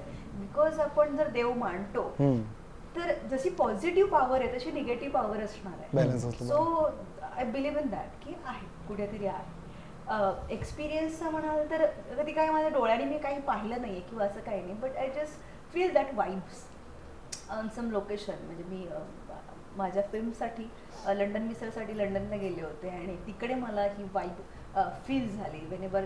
आणि तिकडे पूर्ण कन्स्ट्रक्टिव्ह सिटी असल्यामुळे मोस्ट ऑफ दी आपल्याकडे असं खिडक्या बिडक्या अशा मोठ्या वगैरे असतात, तिकडे नसतात हॉटेल्सला. मोस्टली पॅक्ड हॉटेल्स असतात आणि AC असतात, आणि काच असते ती पण बंद असते अगदी, आणि जिमला वगैरे असतं त्यांच्या हॉटेलवरती. पण मी गेले होते आणि चुकून मी तळघरात पोहोचले तिथे, बेसमेंटला पोहोचल्यानंतर हो बेसमेंटला पोहोचले मी, आणि चुकून कुठे आले मी इथे. आणि लिटरली सांगता म्हणजे म्हटलं तसं ना, हे काय आहे आपण एक्सप्लेन इन डिटेल नाही करू शकत, बिकॉज आपल्याला काही दिसलेलंच नसतं. आपण म्हणजे पिक्चर काढणार कोणाचा की अरे ही व्यक्ती अशी दिसलाय किंवा हे असलं काहीतरी दिसलंय, जे एवढे मोठे सुळे आहेत आणि अशी शिंग आहेत वगैरे, असं पण नाही दिसलंय. पण एक आतनं एनर्जी फील होते आपल्याला ना, की आपल्या आजूबाजूला कुठली तरी एनर्जी आहे जी आपल्याला काहीतरी इम्पॅक्ट करते, असं मला वाटलेलं त्या तळघरामध्ये वाटलेलं. आणि भीती थोडीफार ती वाटली, कारण नंतर असं वाटत होतं की यार चुकून परत इथे यायला नको. आणि महत्वाचं पार्ट असं होतं की आता इथं पोहोचलोय तळघरात, आता आपण जायचंय हॉटेलच्या आपल्या रूम मध्ये, कसं जायचं. सो तिथे एक if you are brave then त्याच्यावर तुम्ही मात करून तुमच्या ब्रेवनेसनी किंवा तुमच्या आतल्या एक पॉझिटिव्ह एनर्जीने तुम्ही तिथे पोहोचू शकता. सो मी तसं केलं. पण नंतरचे काही दिवस मला तसं वाटत होतं. सो माझे को आर्टिस्टला मी म्हणत होते की प्लीज मला माझ्या हॉटेलच्या रूमपर्यंत सोडायला या प्लीज वगैरे, असं तेव्हा असं झालेलं होतं लिटरली. सो असं मला वाटतं की यस निगेटिव्ह एनर्जी असते. सो आपण आपला ओरा थोडा पॉझिटिव्ह आणि ठेवला तर आपण मात करू शकतो त्याच्यावर. सगळ्यात मोठी भीती तर सध्या आहे की पुढचा फिल्म मिळणार की नाही. जेन्युइन भीती हा हे प्रश्न सर्वांसाठी आहेत ओपन फॉर ऑल. 14 जूनला तुमच्या सर्वांचा मूवी रिलीज झाला अल्लड पल्लड. मग तुमच्या रोल बद्दल थोडं सांगा आणि पिक्चर बद्दल थोडं सांगा. ओके आपण सुरुवात करूया इकडून. सर्जा. पहिले तर माझं सिलेक्शनच नव्हतं मूवी मध्ये. अरे बापरे कट. माझं सिलेक्शन नव्हतं मूवी मध्ये. मी सरांना फोन केला काहीतरी 10 तारखेला 18ला शूट चालू होणार होतं. 10ला फोन केला म्हणलं सर शूट कधी चालू होते. म्हणले बाळा आपण तुझं नेक्स्ट मूवी मध्ये करूया. म्हणलं ठीक आहे आणि ठेवला. मी माझ्या अख्ख्या गावात सांगितलं होतं माझा मूवी येणार आहे मूवी येणार आहे. आता मी माझ्या एका मित्राला मेसेज केला की भावा माझं मूवी जे येणार होतं ते कॅन्सल झाले आणि दुःख वाटलं थोडं रडलो. आणि नेक्स्ट डे गणेश जयंती होती. मग माझा एक मित्र आहे दगडूशेठला राहतो. मग त्यानं मला इन्व्हिटेशन दिलं की ये दगडूशेठला चांगलं एकदम स्पेशल दर्शन देतो तुला. गेलो दर्शन केलं आरतीवरती गेली. रात्री 3 वाजता प्रीतम सरांचा फोन आला रात्री 3 वाजता की उद्या ऑफिसवर ये. मी असंच परत आहे मला नेक्स्ट मधनं पण काढलं का काय. मग गेलो हा सर आलोय स्क्रिप्ट सिलेक्ट हो गया आप. हां आणि सॅलरी कितना लोगे. ऑडिशन दिलं आणि मी बोललो थँक्यू सर. थँक्यू मला ना ह्यांना बोल. कुणाला. प्रोड्युसर्स. वा दोघे होते. वा मी मी असं होतो थरथरत होतो. सिलेक्शन सिलेक्शन झालं एकदाशी एक पाऊल गेलं पुढं. मग असं सिलेक्शन झालेलं माझं. त्यामुळं लगेच मम्मीला पहिला फोन केला की मम्मी झालं. त्यावेळी कुणाला सांगितलं म्हटलं आता मूवी आल्यानंतर सांगा नाहीतर अल्लड पल्लड होईल. अल्लड पल्लड होईल बरोबर आहे. So good. रोल बद्दल सांग. हां रोल माझा तर माहितच नव्हता. डायरेक्ट स्क्रिप्टमध्ये सर्जा म्हणून रोल आहे माझा. ते माझं पप्पा असते त्याच्यात खूप चिडचिड करत असते. म्हणजे रिअलमध्ये पण तसंच आहेत. म्हणजे तो एक्सपिरियन्स्ड ऍक्टर होऊन आला होता. कारण माझं रूम मध्ये तेच होते. रातभर मला झोपूनच देत नाही. सर्जा आहे जरा मला युट्यूबला बघ ना जरा हे बघ. आता बघितलं मला फोन करणार सर्जा. मग कॅरेक्टर माझं म्हणजे सिम्पल आहे. गावातला मुलगा आहे सर्जा. सरपंच सोबत असतोय आणि त्यांचं निधी म्हणजे गायब झालेल्या असत्या. हे लोक सगळे गायब झाले असतात. त्यांच्यासोबत शोध आले तुम्ही असं कॅरेक्टर आहे. बाकी पिक्चरमध्ये बघाच तुम्ही. ते महत्वाचं आहे. जर सर्जा गाव सोडून गेलाच नसता तर वडिलांचं ऐकून मला एक्साइटमेंट होती जायला. बाप जात नव्हता माझा. त्यांना न्यायचं होतं का. माझा रोल पंक्या नावाचा आहे आणि एक लीड मध्ये आहे तो. सो आपल्या फिल्ममध्ये असं पर्टिक्युलरली लीड कोणी नाही. आय थिंक पूर्ण टीमच. जसे असे खूप सारे फिल्म झाले ज्याच्यात एक कोणी नाही आहे जो लीडला आहे. पूर्ण टीम. आणि मला वाटतं ते फिल्म्स अजून इंटरेस्टिंग होतात. कारण की असं असतं की ह्याचे पण इनपुट्स आहे आणि त्यांचे पण इनपुट्स आहे. आणि आपल्याकडे कलाकार इतके भिन्न भिन्न प्रकारचे होते ना की सगळ्यांकडे एक वेगळाच टॅलेंट होता. असं कुठेच नाही झालं की हा आणि हा सेम वाटतोय. सगळे वेगळे वेगळे वाटत आहेत. तर त्यामुळे मला वाटतं की एक वेगळीच मजा आहे या फिल्ममध्ये. आणि तो जो रोल आहे तो असा थोडासा डॅशिंग कूलवाला रोल आहे. ज्याला नाही का आपण एक जर पर्टिक्युलर गाव असतो जो आपला जनरली आणि तिथे एक मुलगा असतो तो जो वेगळा उठून दिसतो आणि त्यांनी खूप काय केलं असतं हे केलेलं असतं. ते तो शहरात शिकायला जातो. असं बेसिकली त्याची थोडीशी स्टोरी आहे की तो शहरात शिकायला जातो. मग ऑब्व्हियसली जेव्हा गावातनं कोणता मुलगा शहरात जातो तो त्यात थोडासा बदल होतोच.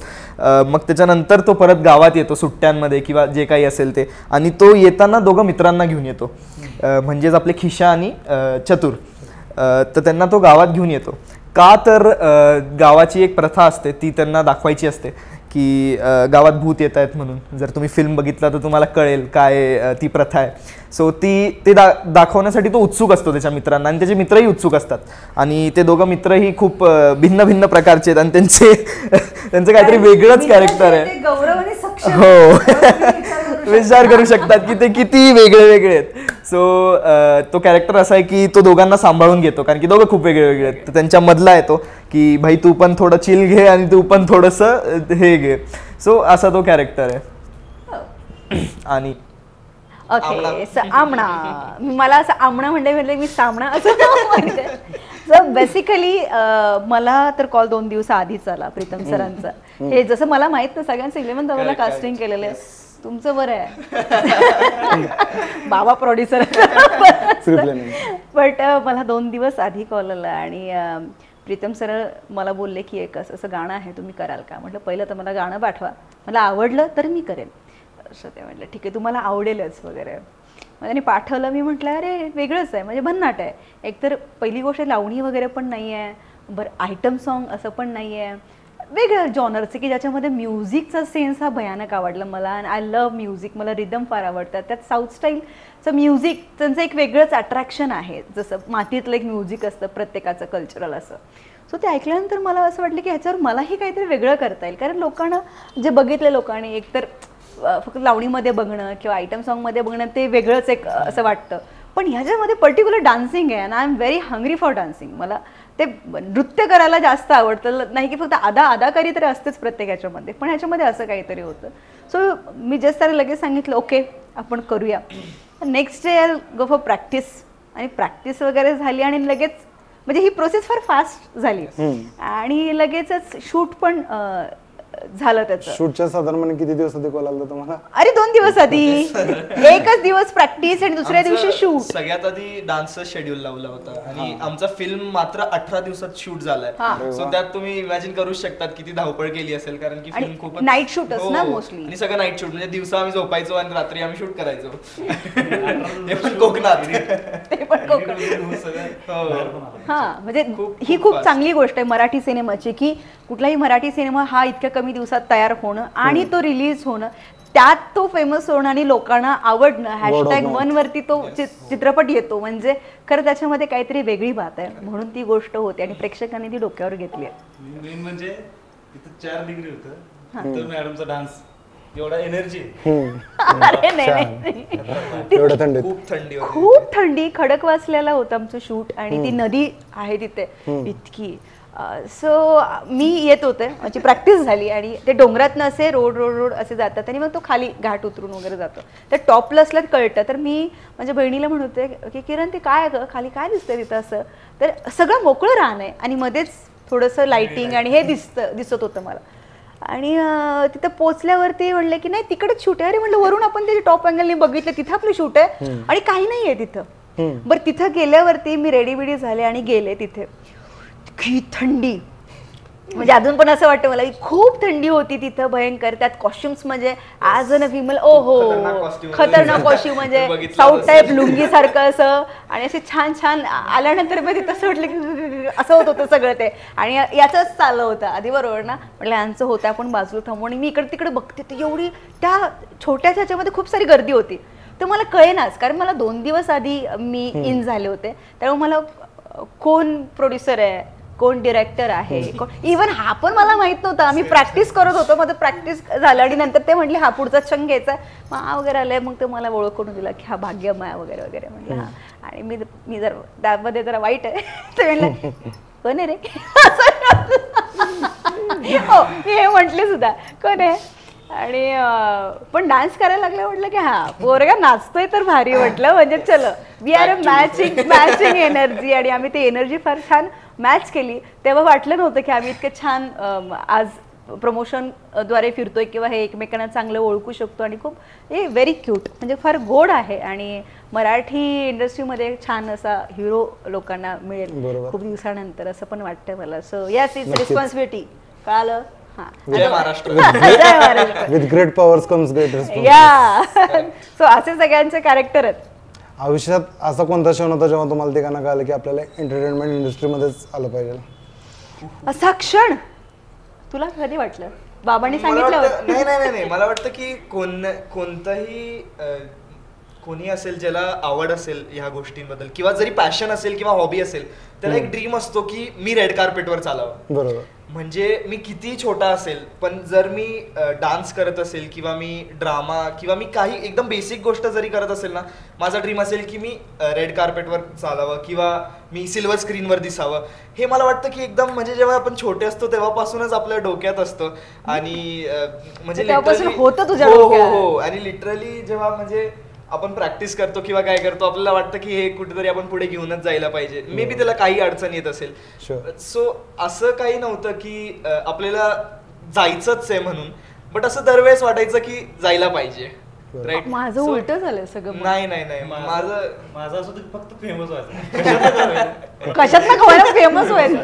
माझे दोन्ही मध्ये ऑपोजिट आहे राव. म्हणजे मी आता असं ऐकल्यानंतर असं वाटतंय मला की मी पॅशनेट किंवा रिलेटेड डान्सिंग ऍक्टिंग ही लहानपणापासून तेवढीच इन्व्हॉल्वमेंट होती, पण मला वाटलंच नाही की मी ह्या क्षेत्रात येईल.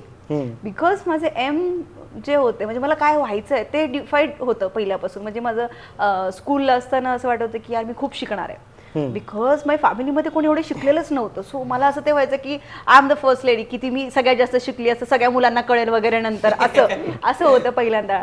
सो त्याच्यानंतर मला असं झालं की 10th झाल्यानंतर आपल्याला एक वाटतं ना की आपण ह्या फील्डमध्ये जावं. So that time I decided की आर्मी फोर्स मी करणार जॉईन. देन मी सायन्सला वगैरे ॲडमिशन घेतलं आणि त्यावेळेस कम्प्युटरचा वगैरे ट्रेंड सुरू होता. म्हणजे हे मला बाकीचं काही याच्याबरोबर डान्सिंग सुरू आहे बरं का माझं, पण त्याच्यावरती असा फोकस नव्हता की मी याच्यामध्ये जाईन, याच्यात घुसेन किंवा असं काहीतरी मिळवेन, असं काहीच नव्हतं. माझं वेगळंच थॉटलाईन सुरू होतं की नाही झालं आता मला कॉम्प्युटराईज खूप कॉम्प्युटर झालं होतं सगळीकडे. तर मला BCA ला ॲडमिशन घेतलं आणि मग मला कळालं अरे मला नाही आवडत कॉम्प्युटर. मग मी आता दोनच ट्रेंड होते, एक तर BCA नंतर MCA नंतर MBA. काय चूज MBA म्हटलं, MBA आपण करायचं. मग MBA झाल्यानंतर काय करायचं पुढे, मला सातारा पण सोडवत नाहीये असं पण होत होतं. सो मला एक अपॉर्च्युनिटी आली लेक्चररची. सो 2 वर्ष मी कळालं का म्हणून मी मी 2 वर्ष लेक्चरर होते. या येस. सो मी आर्किटेक्चर कॉलेजवरती होते लेक्चरर 2 years. पण हां, तो टर्निंग पॉईंट तुम्ही विचारताय ना, ते सगळं सुरू असतोपर्यंत कुठे माझं डान्सिंग थांबलेलं नव्हतं. कुठले मला ते भयंकर पहिल्यापासूनच आवडतं. म्हणतो ना आपण श्वास असा घेतच असतो, पण आपल्याला माहीतच नसतो आपण किती वेळा घेतोय, म्हणजे डेप्थच आपल्याला माहीत नसते. तसं झालं माझं बहुतेक की मला तोपर्यंत कळालं नाही. एक क्षण आला माझ्या आयुष्यामध्ये की मला त्या ठिकाणी जायचं होतं, पण काही लोकांमुळे मी पोचले नाही. म्हणजे एक इव्हेंट होता तो आणि त्यांनी मला खूप प्रेमाने बोलवलं होतं, पण काही लोकांमुळे मी नाही जाऊ शकले. त्यावेळेस मला कळालं यार माझी ही जी ओढ आहे, मला आतनं आता त्रास होतोय कारण मी त्या इव्हेंटला पोहोचू शकत नाही, मी ते जाऊन परफॉर्मन्स करू शकत नाही बिकॉज ऑफ सम पीपल्स. मग मला कळालं की नाही, मला सगळ्यात जास्त आवड आहे ती ह्याच गोष्टीची आहे आणि आता मी हेच करणार. मग बस, मग तिथं ते झालं. करेक्ट. त्याच्याने मला पण आठवलं की अशा गोष्टी माझ्यासोबत पण झालेल्या आहेत की जेव्हा पण मेड बी स्टडीज किंवा कारण की मी आता जस्ट 11वी पास केली, आता मी 12वीत गेलाय. सो ही गोष्ट होते की जरी छोटा इव्हेंट जरी असेल, असं नाही की खूप मोठा इव्हेंट असेल, नाही, ती फक्त आपल्याला परफॉर्मन्स करायचा असतो, प्रेझेंट करायचं असतं आपल्याला, आणि त्याचा जो प्रिपरेशन असतो, जी ती मजा असते ती एक वेगळीच. म्हणजे पण काही जे काही कारण असतं त्याचं खूप वाईट वाटतं, जरी किती मोठा कारण असेल तरी टोचलं ना आतमध्ये की च्या आईला एवढी हिंमत होते. मग असं वाटतं की कोण पण येऊ द्या, आता काय तुझं ऐकत नाही मी, तसं देते. पण तसं झालं माझं. मला लहानपणापासून कधी डिसाइडेड नव्हतं. सगळं हे म्हणतो ना साईड बाय हे सुरूच होतं साईड बाय साईड, पण कधी एवढा त्याच्यावर फोकस नव्हता की हेच करणार आहे आपण. मला इव्हन आता सुद्धा खूप लोक भेटल्या म्हणतात माधुरी खूप लेट केलंस ग, असंही म्हणतात की तू खूप आधी याच्यामध्ये यायला पाहिजे होती. पण मी त्याच्याकडे फोकसली बघितलंच नाही. जे आपल्यामध्ये आहे ते कधी कधी आपल्याला दिसत नाही, पुढच्या माणसांना दिसतं वगैरे, असं सगळं असतं. पण एकदा ते टोचलं ना मनामध्ये, तर ते टोचणं फार गरजेचं आहे. ते टोचलं की मग आपण जी ग्रीप घेतो, 12वी लवकर. तर एक क्षण होते खरं तर ते. मग 12वीच्या अभ्यासावर काय परिणाम पडला हे मूवीमुळे? अजून 12वीला गेलाय तो, नक्की आहे किती. उरकून घेतलं पप्पाला म्हणलं पप्पा मी आता 11वीत आहे, लवकर ते काय करून घ्या, 12वीत मला टाइम नाही मिळणार. बोर्डात येतो. कोणती प्रोफेशनल ट्रेनिंग घेतली? मी ऍक्च्युली मी 10वी नंतर प्रॉपर करायला सुरू केलं. म्हणजे की आमचं ॲक्च्युली बिझनेस लाईनमध्येच आहे, फॅमिली बिझनेसमध्ये. सो घरच्यांची तर इच्छा होतीच की ह्याच्यात मी पॅशनेटली काहीतरी करू, पण एक असतं ना की डिग्री असायला पाहिजे किंवा काय असायला पाहिजे, असायलाच पाहिजे. हो, नाही तसं नाही, बट त्याच फील्डमध्ये करूयात कारण की एस्टॅब्लिश्ड बिझनेस आहे ना, तर कशाला आपण दुसरा मार्ग, ही जनरल थॉट असतो किंवा कॉमन थॉट असतो की कशाला आपण उगाच दुसरीकडे जायचं जेव्हा आपल्याकडे सगळं रेडी आहे आणि आपण त्याला पुढे घेऊन जाऊ शकतो. पण मला वाटतं की माझ्या घरच्यांनी मला एक चान्स दिला आणि ते म्हटले की ठीक आहे तुला करायचं आहे तर तू कर. सो मी त्याच्यामुळे एक डिप्लोमा स्टार्ट केला होता 10th जसं, कारण की 10th नंतर 2 महिने आपल्याला ब्रेक असतो, त्यात काही काम नसतं, तर निर्लज्जासारखं बसायपेक्षा मी म्हटलं काहीतरी करूयात. सो त्याच्यानंतर मी जसं ते स्टार्ट झालं, आय थिंक मी ॲटलिस्ट दिवसातले 3 ते 5 तास ह्याच्यासाठी द्यायचो, की काही ना काही त्यातलं करायचो, जे मला आवडेल किंवा जे मला पुढे हेल्प होईल असं मी कुठे ना कुठे करायचो. आणि तो डिप्लोमा म्हटलं की मोठा कोर्स असतो, सो मी ते स्टार्ट केलं. आणि तेच नाही तर मी जेव्हा आय थिंक 4th 5th आता प्रीमियरला जेव्हा मी 4th 5thला होतो तेव्हा आमच्या स्कूलसोबत एक टायअप होतं, एक इन्स्टिट्यूट होतं, क्लास होतं, जे ड्रामा क्लासेस घ्यायचे आमच्या स्कूलमध्ये. So I think around 3 to 4 years त्यांचा कोर्स आमच्या इथे चालला. आणि तिथे जे मला टीचर होते शिकवायला ते माझ्या प्रीमियरला आले होते, and she was so proud, and she even texted मी, तिने नंतर मला मेसेज पण टाकलाय की तिला कसं वाटलं किंवा काय वाटलं. आणि मेन मुद्दा म्हणजे की त्यांनी तिथे हे पण मेन्शन केलं की त्या टायमाला पण मी खूप चांगला असं परफॉर्मन्स करायचो, कारण की मला 3 वर्ष सलग star performer of the year त्याच्यात पण मिळालं होतं. सो ती एक गोष्ट आहे की नाही का आपण पुढे, हो एक्झॅक्टली. आणि माझ्यासाठी प्लस पॉईंट असा होता की जरी ते बंद झालं किंवा त्यांचं काय टायअप तुटलं, त्याच्यानंतर मला एक डान्सची आवड लागली, तर मी त्याच्यात गेलो. परत तेच नाही झालं तर दुसरीकडे कुठे गेलो, तर मी ह्याच, हो एक्झॅक्टली, जसं ती म्हटली की नृत्य आणि हे सगळं रिलेटेड आहेच. सो ते असं होत गेलं. आणि मग त्याच्यानंतर मला प्रीतम सरांची जी अकॅडमी आहे वारजेला, तिथे मी त्यांना भेटलो. मग त्याच्यानंतर मी त्यांच्या अकॅडमीला पण जॉईन केलं. सो मी डिप्लोमाही करत होतो, मी 11th कॉलेजही करत होतो आणि त्यांच्याकडेही जात होतो. सो मी मॅक्सिमम जेवढं मॅक्सिमम वेळ त्याला देऊ शकतो मी तेवढं दिलं. मग आता आपले पुढचे प्रश्न सचिन सरांना आहेत. सचिन दादा सर जे आपल्या पॉडकास्टमध्ये पहिल्या देखील येऊन गेले आहेत, आमचे बालपणीचे मित्र आहेत. ती महत्वाची चांगली गोष्ट आहे. मग तुम्हाला रील मास्टर म्हणलं तर काय हरकत नाही, रीलची आवड कुठनं लागली? रील जेव्हा टिकटॉक होतं ना, म्हणजे ते लिपसिंग मला आवडायचं नाही मला, पण काहीतरी हे करायचं, पण तेव्हा असं रिस्पॉन्स भेटत नाही मला. आपला 20 लाईक जरी आले तर मी खुश. रात्री रूमवर पोरं हे 20 लाईक आले, 50 आलेत, एक काहीतरी 5-6 महिन्यात फक्त 1000 फॉलोअर झाले होते माझे. पण इच्छा होती की सिरियलला वगैरे मूवीला काम करायची, पण कसं तरी पोचायचं म्हणून आपलं करत राहायचं. मग त्यानंतर मग स्वतःचं एक यूट्यूबचं हे केलं, मग त्यातून जरा थोडी ओळख होत गेली. ओळख झालं मग वेबसिरीज भेटली, मग ती अशी वेबसिरीज भेटली की अख्ख्या महाराष्ट्रात फेमस झालो, ट्रेंडिंगला शाळा म्हणून. मग त्याच्यानंतर मग घोंगडं वगैरे वेबसिरीज केली, मग मूवी. म्हणजे प्रत्येक गोष्ट एक असं डायरेक्ट काय नाही भेटलेलं, एक टाईम नंतर हळूहळू. त्यामुळे ते मागचं सगळं मला माहिती आहे की कुठून आलोय, कुठंपर्यंत गेलोय. म्हणून मी एक व्हिडिओ टाकला होता की मोबाईल स्क्रीन पासून ते मोठ्या पडद्यापर्यंत. आणि एक रील टाकल्यानंतर एक मुलगा बोलला की एक एवढा छोटाच रोल भेटला आणि एवढं का वाव करायला लागलास. मी मला माहिती आहे काय भेटले मला. ठेंबे तळेसाठी. मी तुम्हाला म्हटलं ना की शॉर्ट फिल्म्स मध्ये जरी आपण वर्क करतो ना, जरी आपलं त्याचं नाव आलं तरी जो आनंद असतो ना तो खूप डेफिनेट. कारण इथंच आलो होतो तुमच्या थिएटरला, तुम्हाला माहिती आहे बघायला. मम्मी होते, पप्पांचं ऑपरेशन झाले तरी पप्पा ते वॉकर घेऊन आले होते बघायला. आणि ते इमोशन्स होते ते बस. मी रडलो होतो पोस्टर लॉन्चला. पोस्टर लॉन्चला रडलो होतो लिटरली. तो इमोशन्स आर. तुमची सुरुवात रील मास्टर पासून शाळा, वेब सिरीज, घुंगडं, आता कॉलेज नंतर डायरेक्ट मूवी. प्रत्येक ह्याच्यात काय काय नवीन शिकायला भेटलं तुम्हाला? प्रत्येक डिफरंट. म्हणजे शाळामध्ये माझं असं कॅरेक्टर होतं की वांड, म्हणजे बॅक बेंचर्स, कोणाचा काय फरक पडत नाही, बिडकुळे बघितले काय, फक्त दम टाकत बसायचं. घोंगडमध्ये फुल एकदम सिम्पल, एक धनगर समाजाचा मुलगा आहे, आपलं मेंढराच्या मागे जातोय निवांत येड्यागत कसं पण. परत कॉलेजमध्ये परत रावडी आलोय आता मी. आता मूवी मध्ये पण सिम्पल आहे. आता हळूहळू आता इच्छा आहे की चांगला रोल भेटावा. हा, फक्त अजून लव वाला नाही केलेलं कधी. इच्छा त्यांनी कोणती प्रकट केली नाही, पण मला विलन कडे आवडतो जास्त, विलनचं. हा, तू खऱ्या आयुष्यात नाही बोलत होतो.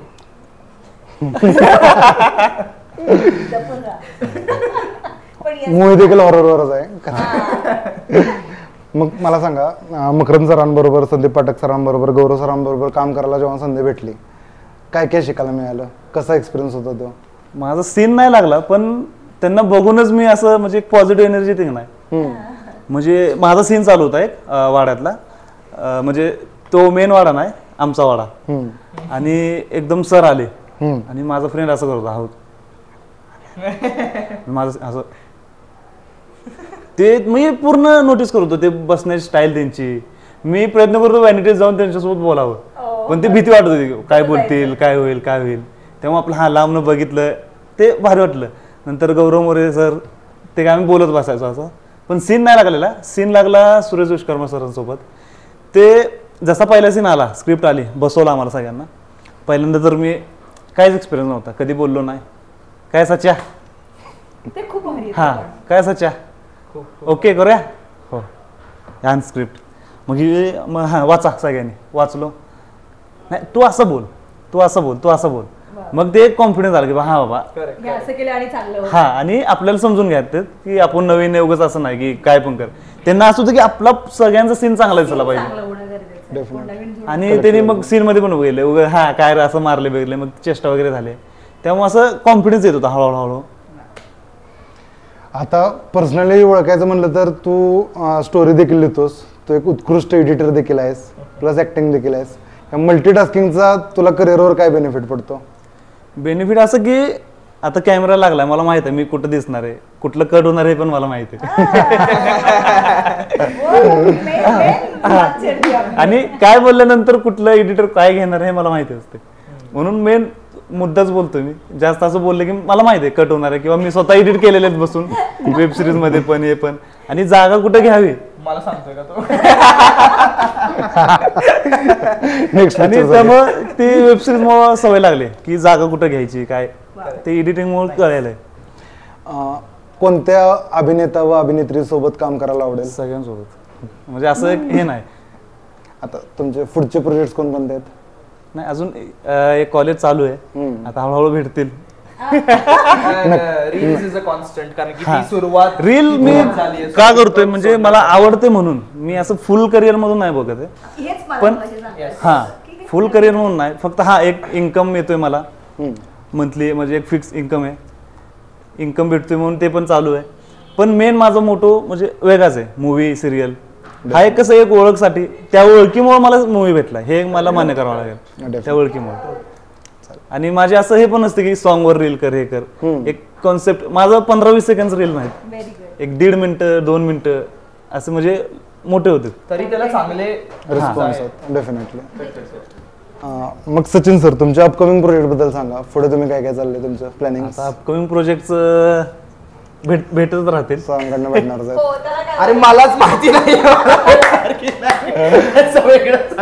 नाही म्हणजे आहे लाईनअप आहे म्हणजे ती आता म्हणजे मगाशी मी मे बी बोललो असेल की जर मी सांगितलं तर मी माझं काम होत नाही असं मला एक वाटतं. म्हणजे एक असं एक फील आहे मला कारण आजपर्यंत एक्सपिरियन्स बघाच तुम्ही हा झाल्यावर डायरेक्ट धमाका. आता मी जवळजवळ असं म्हणजे झाले माझ्यासोबत एक्सपिरियन्स की मी गाजावाजा केला की हा माझा हे प्रोजेक्ट भेटलाय ते झालं झालं 2 दिवसात काहीतरी आहेच. आता अल्ल्याड पल्ल्याड बद्दल माझ्या फॅमिली सोडून कोणालाच माहित नव्हतं कोणालाच. आणि ते डायरेक्ट थिएटरलाच सगळे शॉक. माझा फ्रेंड बोलतो तुझा गेला होता ना पिक्चर काय झालं नाही भेटला. त्यामुळे असे आहे प्रोजेक्ट. सध्या तर रील्स वगैरे पण चालू आहे आणि रील्स मेन म्हणजे असं फुल टाइम नाही बघत मी. एक आपल्याला आवड आहे म्हणून ज्या दिवशी वाटलं की नाही बाबा हे क्रिंज वाटायला लागले किंवा काहीतरी मजा नाही त्या दिवशी मी क्लिअर बंद करणार. आणि मी असं नाही की मी एकदम असं डेस्परेट आहे रीलसाठी. मी कधी कधी 3 महिने ऍक्टिव्ह नसतो 3-4 महिने म्हणजे करतच नाही रील. ते फॉलोअर्स वगैरे नंबर आहे मला माहिती आहे. आपल्याला चेहरा कोण कोण ओळखते कारण आपली सगळी ऑडियन्स युट्यूबची आहे. रस्त्यावर गेल्यानंतर ओळखलं तर महत्वाचं आहे. त्यामुळे आपल्याला मोठे ड्रीम्स आहेत. आता हा next question open for all आहे. ओके अल्लड पल्लड मूवी मध्ये असा फॅक्टर वाटला मला की ह्याचा सिक्वल होऊ शकतोय नेक्स्ट पार्ट येऊ शकतो. ह्याला काय ओपन आहे का म्हणजे तुम्ही नेक्स्ट काय प्लॅन? आता सर्जा जाऊ शकतो तिकडं. सर्जाला लीड द्यायचं असं त्याचं म्हणणं आहे. खरं गोष्ट तर असं आहे की तुम्हाला खूप सारे स्पेसेस दिसले असतील जर तुम्ही एकदम जर एक फिल्म हे असाल तुम्ही प्रेमी असाल तर त्याला कळलं असेल की आपण कुठे कुठे स्पेसेस सोडलेले आहेत. कदाचित जर आपल्याला अजून खूप सारं प्रेम मिळालं तर आपण करूया. म्हणजे कुठेतरी होप्स आहेत. येस होप्स आहेत असं नाही की नाहीये. आम्हाला कारण की खूप खूप जसं तुम्ही म्हटले असे खूप सारे रिस्पॉन्सेस आलेत की याचं सेकंड पार्ट बनवा. आता आम्ही थिएटर व्हिजिटला गेलो होतो, तिथे लोक विचारतात की सर याचं सेकंड पार्ट येणार आहे का. हेच नाही तर आम्ही पुण्यात थिएटर व्हिजिट केलं होतं, तिथे लोक विचारत होते सर तुम्ही सेकंड पार्ट कधी काढताय. लिटरली ते विचारतात कधी काढताय, म्हणजे त्यांना हा फिल्म इतका आवडलाय येणारच आहे. आणि मला वाटतं की आम्ही मुद्दामून अशी काही काही गोष्टी सोडल्यात जे लोकांना अजून बघायचे आहेत. आणि हे काय आहेत ते तुम्ही जाऊन फिल्म बघा आणि तुम्हाला काय. आणि लास्ट सांगणार आहे की मला मेन म्हणजे स्टार्टिंगला हा म्हणजे कोण आहे माहित नव्हतं. म्हणजे डायरेक्ट मी सॉंगच्या शूट लावलो होतो. सेम बोल सेम खरंच माहित नव्हतं. आणि म्हणजे ह्याच्यात म्हणजे ऍटिट्यूड पण नव्हता की मी प्रोड्युसरचा मुलगा आहे असं आहे. ठेवायचा पण नाही. हा नाही सांगतो एक मी आहे आणि म्हणजे सांगत होते पण येस ही सो क्यूट आणि खूप इनोसंट आहे पण तेवढंच टॅलेंटेड पण आहे. आणि कुठल्या गोष्टीकडे कसं बघावं तो एक नजरिया म्हणतो, ती गोष्ट खूप चांगली आहे आणि ही त्यांनी त्या गोष्टीमुळे तो खूप चांगला सर्व्हाइव्ह करू शकेल असं वाटतं. आणि काय काय ठिकाणी म्हणजे कसं व्हायचं की नवीन गेलो होतो. आता मी इच्छा आहे खायची मला काहीतरी, पण मागायचं कसं म्हणजे एक भीती असायची म्हणजे कोण काहीतरी बोलल आपण ह्याला आलोय. आपण आपल्या गावात मेन तर म्हणजे एक मी टकाटक 2 मूवी केला होता पण ज्युनियर आर्टिस्ट होतो फक्त मागून फिरायला. मग वाईला शूट होतं भोरला. तिथे आम्हाला हॉटेल वगैरे काय नव्हतं, ज्युनियरला घरी जाऊ म्हणायचे. हा ज्युनियर्सला मग ज्युनियर तसंच असते ना म्हणजे अपडाऊन. मग तिथून आम्ही कराडला कधी यायचं म्हटलं. मग आम्ही कसं तरी तिथले प्रोडक्शन सोबत मॅनेज करून त्यांनी मला हॉटेलचा हॉल दिला होता झोपायला. आम्ही दोघं तिघं होतो, 5-6 जण होतो. आणि ज्या दिवशी इकडे चाललो कोकणात आणि एक मेसेज आला, सचिन जाधव तुमची रूम नंबर 302. आई शपथ माझ्या डोळ्यात पाणी होतं बसमध्ये बसलेलं. चांगलं वाटलं ऐकून. नाही मला त्याचा आणि त्या दिवशी मला झोप लागली नव्हती रातभर.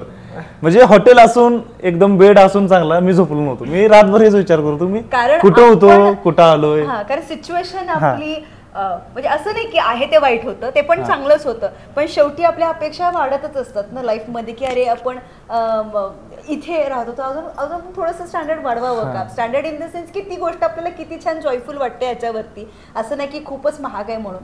पण एखाद्या गोष्टीसाठी पण तरस होतो. असं तू म्हणाला की मला हॉलमध्ये झोपावं लागलं, पण जेव्हा एखादी पर्सनल मला माझी स्पेस असणारी रूम मिळाली आणि खूप मोठी गोष्ट आहे ही. आणि असं मिळतंय कारण हे कधी मिळतं जेव्हा तुम्ही तुमच्या कलेवरती मेहनत करता आणि तुम्ही सस्टेन राहता कंटिन्युअसली त्याच्यावर तुम्ही वर्क करता, तेव्हा ती गोष्ट मिळते. आणि हे पॅशनेट असलं पाहिजे या गोष्टीसाठी. तुला त्यांचा जो प्रश्न होता अल्ल्याड पल्ल्याड सिक्वेल उलट मला नाच हे तर रांगणानाच तर चांगलाच म्हणजे खूप झाला आणि ते कॅरेक्टर पण त्यांनी जोडलं आमणा नावाचं. सो मला उलट थोडं सेल्फिश होऊन मी बोलेन हे की त्या कॅरेक्टरला रिलेट होऊन, कारण ती येते आणि जाते लवकर कळत नाही की नक्की का आली का गेली हे म्हणजे मलाही नाही कळालं. सो मी तर म्हटलं ब्लँक स्पेसेस सोडलेले तुम्ही शोधा कोणते. सो तिथे खूप साऱ्या गोष्टी आहेत आणि मला सिक्वेल आणि त्याच्यामध्ये ॲज अन हॉरर फिल्ममध्ये ऍक्ट करायला खूप आवडेल ह्या सगळ्या सगळ्यांबरोबर. सर्वात जास्त रिटेक कुणाचे झाले आणि सर्वात चांगले वन टेक कुणी दिले? अरे रिटेक खूप कमी झालेत आपल्या फिल्मला कारण की आपल्याला वेळच नव्हतं. हो आणि 18 दिवसात शूट करायचं म्हणजे कुठे रिटेक घेऊन कंप्लीट झाली ना. आणि सगळ्यात भारी गोष्ट म्हणजे प्रीतम जर टेक घ्यायची म्हणजे हा ओके आणि जर नाही झाला समजा खूप भारी आहे सर काय दिलंय पण अजून एक म्हणजे सर तुम्ही जो वॉक केला ना सर एक पण अजून एक घेऊया सेफ्टीसाठी घेऊया. जर तुम्ही केलं ना तेच करा फक्त तिकडून करा. सांगण्याची पद्धत खूप भारी आहे. बट मला वाटतं रिटेक खूप कमी झाले आहेत आणि असं नाहीये की कोणी खूप भारी वन टेक दिलाय किंवा असं काही आहे. जेवढं लोक म्हणजे जसं मी सांगितलं की आम्ही मास्टर मध्ये एक गोष्ट करायचो आणि हे लोकांना मग नंतर बघायला लागायचं की यांनी काय काय केलं आता आम्हाला जोडायला लागेल ते क्लोजला. तर असं व्हायचं. But I don't think retake आपण खूप घेतलेत. हो आणि चांगलेच टेक झालेत सगळे ऑटोमॅटिक चांगले टेक झालेत. हो मध्ये एक गोष्ट राहिली माझी की मला हा ते खाण्यापिण्यात भीती वाटायची मागायला. मग म्हणजे प्रोडक्शन मधले म्हणजे बाकी सगळ्यांनी सांगितलं बिंदास माग इथं म्हणजे असंही नाही की कोण मोठा आहे छोटा आहे. ते एक गोष्ट म्हणजे एक लेवलला सगळे बॅलन्स हा ते एक प्रोडक्शनचं एक कौतुक. अल्लाड असू दे किंवा पल्लाड असू दे सगळे एकसारखे. हॉरर फिल्म होती मग सगळ्यात जास्त हॉरर किस्से कोण सांगत होतं? मला वाटतं हॉरर किस्से तर जाऊच द्या, ह्यांच्याकडे इतके किस्से आहेत ना, म्हणजे सगळ्या प्रकारचे किस्से आहेत. हॉरर म्हणा, इमोशनल म्हणा, कॉमेडी म्हणा, त्यांच्या स्ट्रगल्सचे म्हणा किंवा दुसऱ्यांचे म्हणा, त्यांचे किस्से जाऊ द्या, दुसऱ्या चौघांचे पण माहिती आहेत त्यांना. म्हणजे लिटरली असं व्हायचं की मकरंद सरांनी सुरू केलंय बोलणं आणि बाकीचे सगळे बसलेले आहेत, सगळे त्यांना ऐकतायत, सगळे ऐकतायत आणि प्रीतम सर म्हणतात चला ना आता टेक घेऊयात, बस करा किस्से सांगायला सगळे बसतात आणि तो ऍक्शन व्हायचा आणि कट व्हायचा, तोपर्यंत आम्ही विचार करायला याच्या पुढे काय झालं होतं. हो काय झालं ते संदीप सरांचा सीन झाला काय तो भूताचा, तो लाल लाल, तुलाच काहीतरी आम्ही किस्सा सांगितलं इथं असं असं झालं होतं. हा हे उगाच किस्से सांगायचे काही, म्हणजे उगाच घाबरून जायचं माणसांनी. आणि तिथं लहान लहान मुलं पण आले होते, आम्ही आपलं असं त्यांना सांगायचं नाही, आम्ही मित्रांना माहिती अरे इथं काय झालं होतं माहिती का, मग ते बघ तो पण ऐकायचा काय होतं इथं इथंच स्मशानभूमी इथं, तो आपला हळूच छो काही गोष्टी खरं होत्या त्यातले, जाऊ द्या. तो लोकेशन खतरनाक होतं. चला मग तुमचा पुढचा पार्ट यावा अशी आमची मनापासून इच्छा आहे. थँक्यू. तुमचा पुढचा पार्ट यावा याबद्दल शुभेच्छा. पुढचा पार्ट यावं आणि परत आम्ही इंटरव्ह्यूला यावं. पॉडकास्ट साठी खूप सारे तोपर्यंत तुमचा पॉडकास्ट खूप वाढावा, आमचं अजून खूप प्रमोशन व्हावं. So that is it. Thank you so much. सर्वप्रथम आजच्या एपिसोडसाठी फार आभार. Thank you so much. आजचे स्पॉन्सर्स आपले लजीज पिझ्झा इस्लामपूर शाखा. वा वा, very good. Thank you so much. Thank you so much. Thank you.